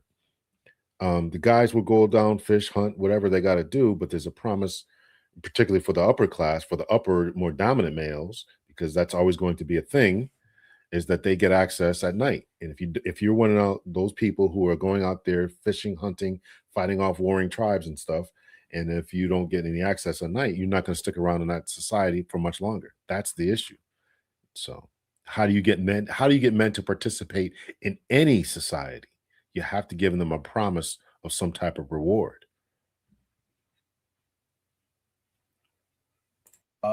Considerations has to be made. I will say this. I don't, when I hear patriarchy or when I think of patriarchs, I don't think of domination and violence. And so I do think part of it is the language that we're using. We're using two different definitions of a similar term. I'll just, let's say if we could meet somewhere in the middle and say, households where men function as let's just say the leader of their household, right? However that's defined. That's not always, mean he's the breadwinner, but there's some sort of structure there where the husband is the person who says, I am responsible for this household. The buck stops for me if you want to use it. I don't see, again, Mark can't even get with that. You got to interrupt. He's the breadwinner, but there's some sort of structure there where the husband is the person who says, I am responsible for this household. The buck stops for me if you want to use it. I don't see, again, I hear you, and I'm not trying to be difficult. I just don't know what that means in practice, even in my own household, like in other households I've been in. Like, I watch people in healthy relationships co-pilot this thing. This is not like this is my family. I take care of all of y'all. There's the children, then there's my wife who's a step above the children, but a step below me, and I control this thing. Because that often feels like the subtext of what people who take the position you're articulating take. I'm not saying it's yours, but that's often the position that they take.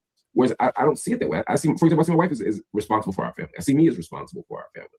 We have roles and duties that we take on quite seriously, and those roles and duties aren't purely shaped or organized around gender. Like the fact that I'm a man. Mark, let me ask you a question. As I said, if something goes bump in the night in your household, is there any circumstance under which you would lean over and tell your wife, look, I got it last time, this time is yours? I tried, man. She just won't go. That tells you everything you need to know right there. That tells you everything you just need to know.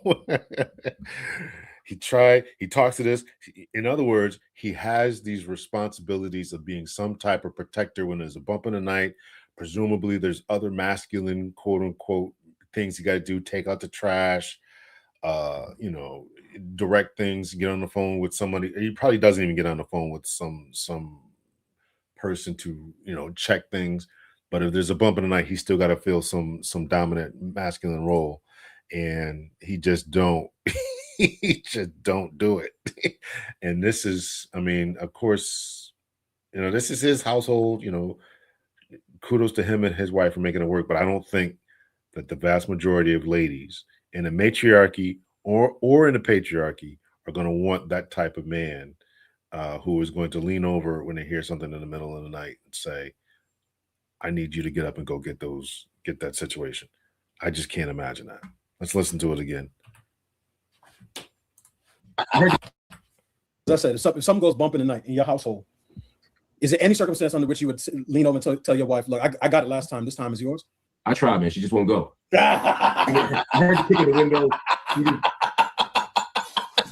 I do zero. No, but the answer is no. And the reason, quite reasonably, is because I'm bigger and stronger and better at self-defense. Okay. And so what I'm saying is, part of what I'm saying. Let me be very clear. If I were married to Clarissa Shields, I might have sent her for the bump in the night. Right. You might do it. And you think Clarissa Shields is going to want to protect you in the middle of the night? This brother, man. You might, or if your wife was a ex-Army Ranger, right? There's some guys who might be in some of them situations, but generally speaking, the expectation is that men, at the very least, and this actually gets down to one of the issues I write about in the book, the responsibilities that men are supposed to have towards a family, basically are quite inelastic and have not changed. I'd say since the beginning of time. At a minimum, to be considered a halfway decent man, you have to provide for the material, resources, for your family, and you have to protect and provide. Basic, protect and provide. So even the most progressive and modern, woman is not trying to hear any guy talking about he wants a soft life. He's looking for a woman to take care of him. That's just not generally how things work. Can we at least agree on that part? Oh yeah, I think we have a lot of agreement on how things are. My point is, I don't want to pretend that how things are, or I don't want to presume that how things are how they should be, or all they could be. Right, but well, now if there's a contingent of women who want to raise their hand and say, you know what, I have always wanted to take care of an adult male and the children that we have together, I think that they should step forward. But one of the things that I've learned through my field research, watching a whole lot of dating shows, whether it's Kendra G or whoever, is that regardless of a woman's occupation, she tends to want a man who at least matches her or makes more than her. And actually, Bloomberg did an analysis of this where they looked at career options for men and women, married men and women. And they saw, and I hate to use this terminology, but just for the sake of argument, it's simplistic. They saw that men date across and down. Again, this is not my preferred terminology, but y'all understand what I'm saying. Yeah. So a male doctor would date a female doctor, a female lawyer, a female CEO, or he date people of lower socioeconomic status. Correct. Educational or he may date a female nurse, teacher, or his executive assistant. Yeah. Generally speaking, a female surgeon is not dating a male executive assistant or a male nurse. That's generally not how it works. Women tend to date across and up. So again, I'm not hypergamy, bro, but I understand the way the world works. And I understand why women would seek out men who would provide a level of financial security, either that they cannot provide or that they see as desirous. So I think part of the problem, and I think this actually goes into several different areas, is that there are times where people will be arguing that what we have is not all that we could be.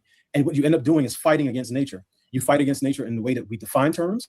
We fight against nature in the way that we talk about the human interactions between men and women. And that's why I say, I don't know of a critical mass of women who are saying, yes, I want to be the one responsible.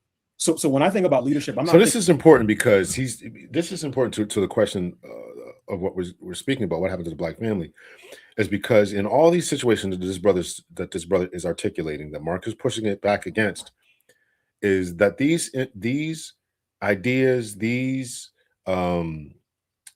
narrative situations, these expectations were taken away from, in particular, Black men in slavery and in Jim Crow. And when you take that away, it makes the men unviable in the lady's eyes. So reclaiming masculinity and asserting masculinity in leadership and dominance is essential in this society that we live in, for Black men in particular. So why Mark is pushing back against that, I don't know, but that's what's going on here. And so he's trying to articulate this to the best that he can to get Mark to understand that, these ladies, men had to be financially viable for the ladies to look at them in the first place. And the problem, I think he's going to get to this point. The problem is, or maybe he said it already, you did fast forward a little bit. The problem is that too many times our mating strategies in the Black community is all jacked up, in that the ladies will mate with a man who is less desirable for long-term partnering in marriage and still have these children out of wedlock. That becomes the problem. So our mating strategies are all jacked up. First thing is we got to do is understand what the mating strategies are or should be, that the ladies look for dominant men who can handle a situation, leadership qualities, who can take care of a home, and therefore select for that. And I think that has been broken within our community. About domination and control, right? I'm thinking when my wife had a milestone birthday and I looked her in the eyes and I said, that I would lay down my life for you. I don't expect her to say that same thing to me. She may say it to our kids, and she knows that I would say it to our kids. But I believe that men and women are equal in dignity and worth, but different in form and function. And the very fact that women are the only ones who can, they're the ones that sort of carry life and give birth is a part of that difference in form and function, right? But go ahead. No. I just want to bring in some. I'm looking at the time. I just want to bring in some of our viewer comments and questions. Okay. Particularly people who have sent in super chats. Okay. For sure. Let's see here. Old Bree said, "My bro, you better take some naps and quit scaring me with those bags under your eyes. Thank you. You actually paid to tell me I was on. That's good.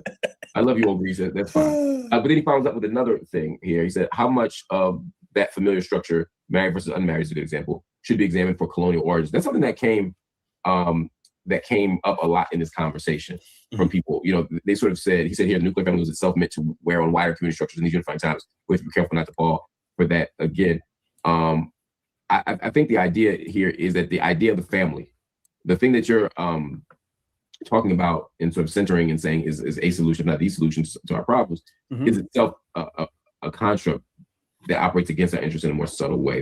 That you're bringing in this thing, you're making it sound like it's been valuable since the beginning of time, and that it's indisputably good is actually something that our oppressors and our dominators create as part of their a culture, and it's an artifact of a system and social arrangement that leads us in really bad places. I think that's what the audience.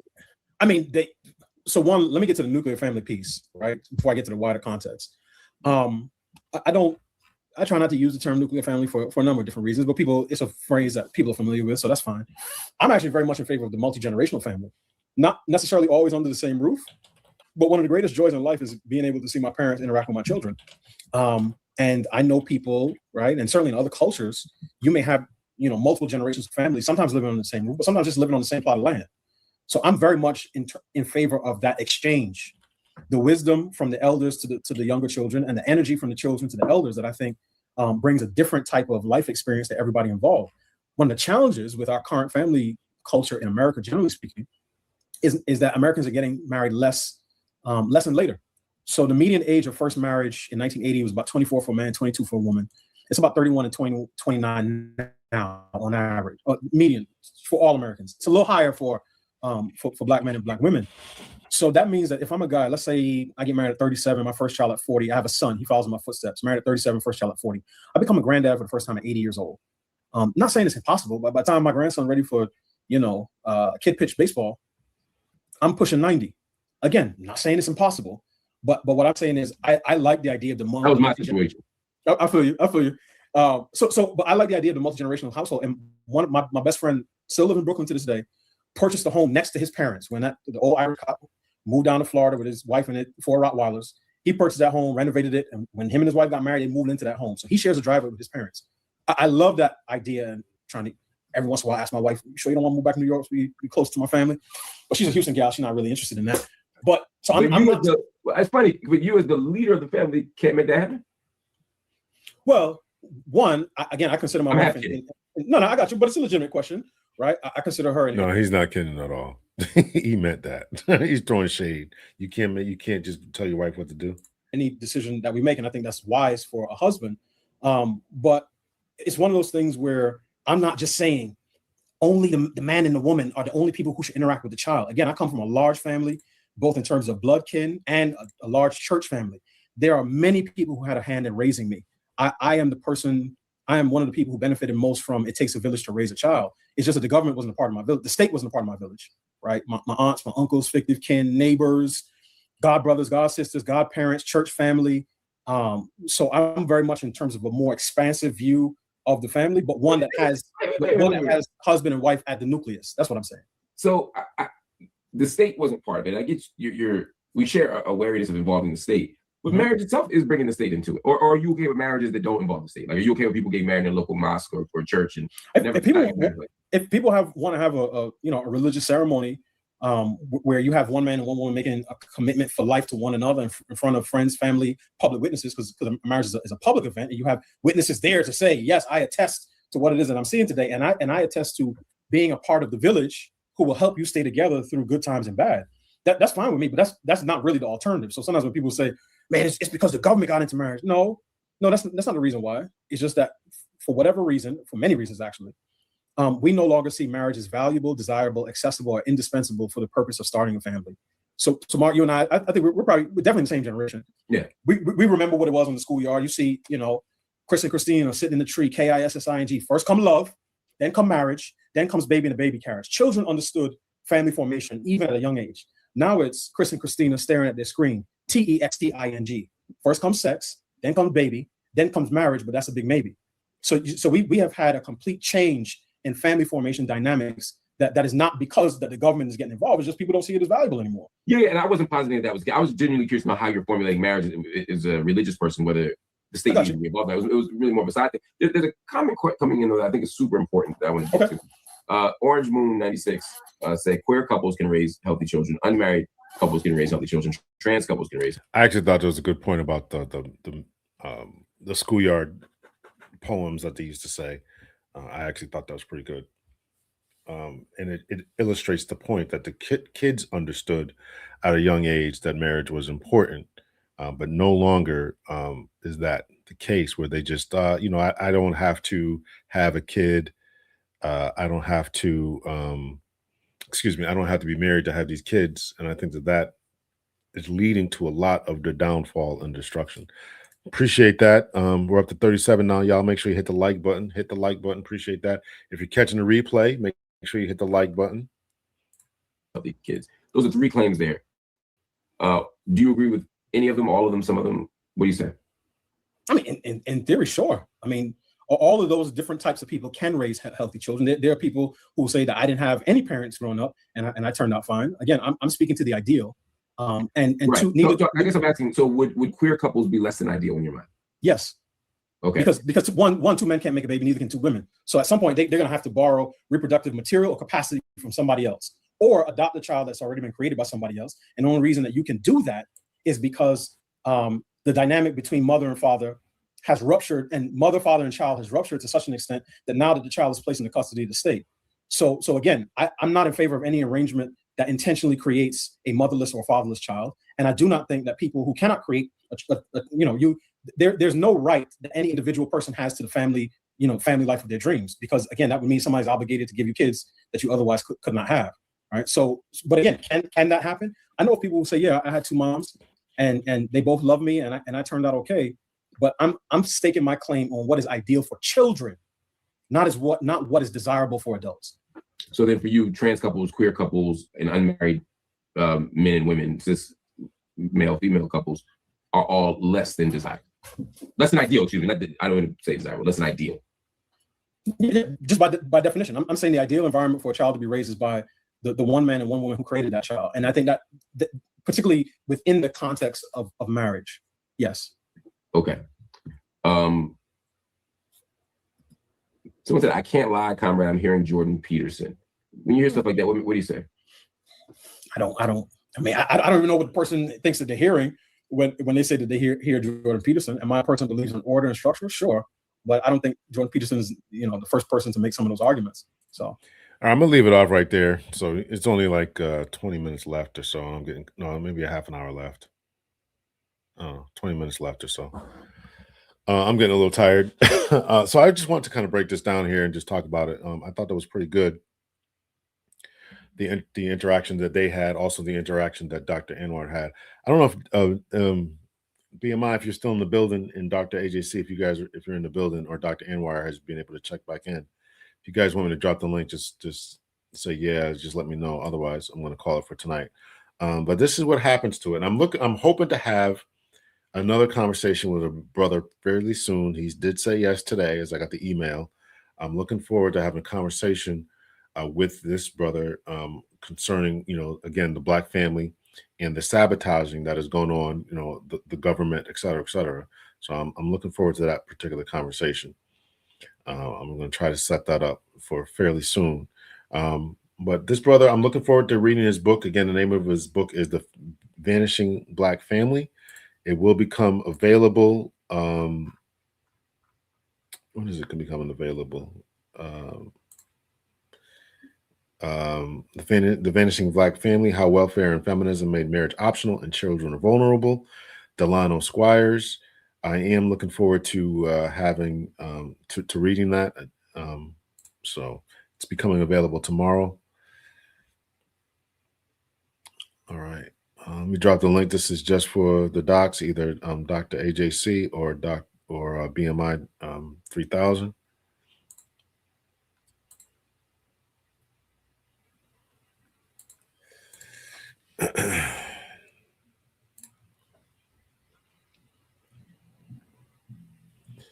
Or for Dr. Anwar if he's in the building. We're not going to be all night here because I'm tired. I didn't eat dinner yet, but I just wanted to give them a chance to share their thoughts about the vanishing Black family. Thank you guys so much. Let me read these chats here again. Landon Dallas. Let me take this off the screen here. Why is this still up? Let's see. Landon Dallas for the $10.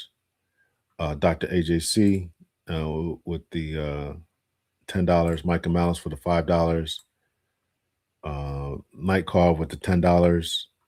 Night Call with the $5. BMI with the $10. Appreciate you, brothers.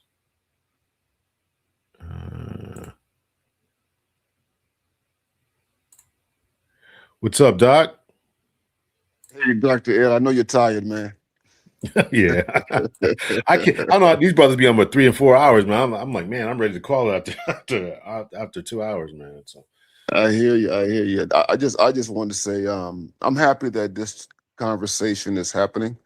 I think that it was inevitable. In light of where we are right now, and current events and the ongoing revelations about where Black people are right now. And you've heard me say this. I'm convinced, based on a lot of what Mr. Squire has to say, and I follow him for some time on social media. He sometimes appears on Jason Whitlock's show, and I remember him doing short pieces on the family, and I would comment. He's on Instagram, and I was like, you need to go ahead and write a book. It's not enough to do short op-eds or what have you, and you're making these arguments about the family. I mean, he's even written in Newsweek as well. And I said, if you're really serious about this, I don't know if you heard me or not or whatever, but I would always comment, write the book. If you're concerned about family structures, and he's always talking about Moynihan and everything like that. And he's had the Heritage Foundation. And so, he has a platform and what have you. So I would say I'm happy to see that he did that, and that the book is here, and that men are talking about it. This conversation, it's a beautiful thing. We live in this high-tech age where we can have these sorts of conversations. I'm housed in academia. You can't pay people to have this kind of conversation in academia. And so, I doubt that Squires is going to be invited to, liberal institutions to talk about this stuff. But in this era, technology, has allowed him to circumvent, all that. You don't need the liberal institutions to have this conversation. And it's a good thing that it's happening with this generation. Dr. T.S. Johnson just did a video on this, which he dropped earlier, I believe earlier today, or last night or something of that nature, And what is happening is this is almost like a Moynihan moment again, and it's a good thing, and you have more voices, and you don't have it being dominated by the people who put these policies in place, And I said this in the chat, we have been a social experiment. We have been a liberal feminist social experiment for over 60 years. It's been used to push the feminist agenda, the LGBTQ stuff, everything of that nature. Mark Hill, he's a guy who's captured, man. He's a captured guy. What I mean by that is that, he has that feminist virus, and he can't escape it. And it's ironic, this guy is married, he is a father. And what's so sad, and I said this in the chat, I've heard, feminists, talk like this, people who actually have marriages and they have children, and they would in your face defend this single parent family structure. They would defend men being outside of the structure itself, or men being marginal, or not having any power or influence or authority and what have you. And it is so bizarre. Melissa Harris Perry has made these arguments, and this woman, she's been married, she's on her second marriage, and she got kids. And I've even, read her when she was, in between marriages, that she felt shame that she was, a divorced woman with raising a child. You understand? It was shameful. You understand? And then she wound up, remarrying a guy out of New Orleans and stuff. But Yeah, the point is, man, this is a good discussion for Black men to have, for Black men in particular, and particularly men of this generation, our generation, and everything. Hopefully, the millennials, will have the wisdom to take this stuff seriously and what have you. But I'm glad that's happening, man. Yeah, Dr. Thunder did a show earlier today, and I was only able to catch pieces of it, but he highlighted this guy, Dr. Bottoms, who graduated from DePaul University, and this guy was reading through a paper, and this is the name of the paper. I'll put it up here. Romantic relationships matter more to men than to women. And what we are seeing, and this paper came out, I think 2023 or 2024. It's fairly new. And what we're seeing is, as a result of feminism, when these ladies get money, their access to education, etc., then their interest in marriage goes down. And this paper was just another paper in a long line of them highlighting this fact that men today, and this wasn't always the case, men today are more interested in having a romantic relationship than the ladies are. They're fine with their jobs, their careers, and etc. And as you mentioned before, that this experiment was first run on us. You give the ladies the butter biscuits, and then they don't want to get married. they don't want the men in the house. And so now that is hitting the more dominant culture in society, and over in Europe now it's a problem. Now it's whoa, we got to do something about this. So, and I would just say that so my perspective is that men have always been invested. It's just that the male voice on these matters has been deliberately suppressed. I remember people being shouted down, by women. You know what I'm saying? I can raise a boy to be a man. I don't need a husband or a father to raise this boy, or what have you. Older generations of women, Black women in particular, used to talk like that, back in the 80s and stuff, and 90s and everything. And men got shouted down, and were dismissed, and they had an array of forces that worked to censor them, namely the state. It was the state, and the reality is, man, if Black Americans had been afforded an open economic environment, before the intrusion of the welfare state, and even particularly the Great Society, we wouldn't be having this conversation. Right. The only reason why we're doing this is because it wasn't open. I mean, capitalism, what it boils down to is that capitalism has impeded many Black men from being economic providers. That's the bottom line. If Black men, let me tell you something, man, all this talk about patriarchy, all this stuff would disappear overnight if Black men were fully enfranchised financially, to participate in capitalism like other people. No one would be complaining about no patriarchy or what have you. You understand? Because they would all want to benefit from one's economic status and what have you. You know what I mean? So that was a factor, and Mark Lamont Hill, and I had to listen to him closely because he comes close to defending the welfare state and all that kind of stuff. And I'm not a defender. I've written about all this in my book. We talked about this on your platform and what have you. And it was. The welfare is simply a response to the failures of capitalism. That's all it is. You understand? And it's an artificial instrument and what have you in a society where wealth is abundant. You don't need a welfare state. So it was just a compensatory, type of mechanism, and it was poorly constructed.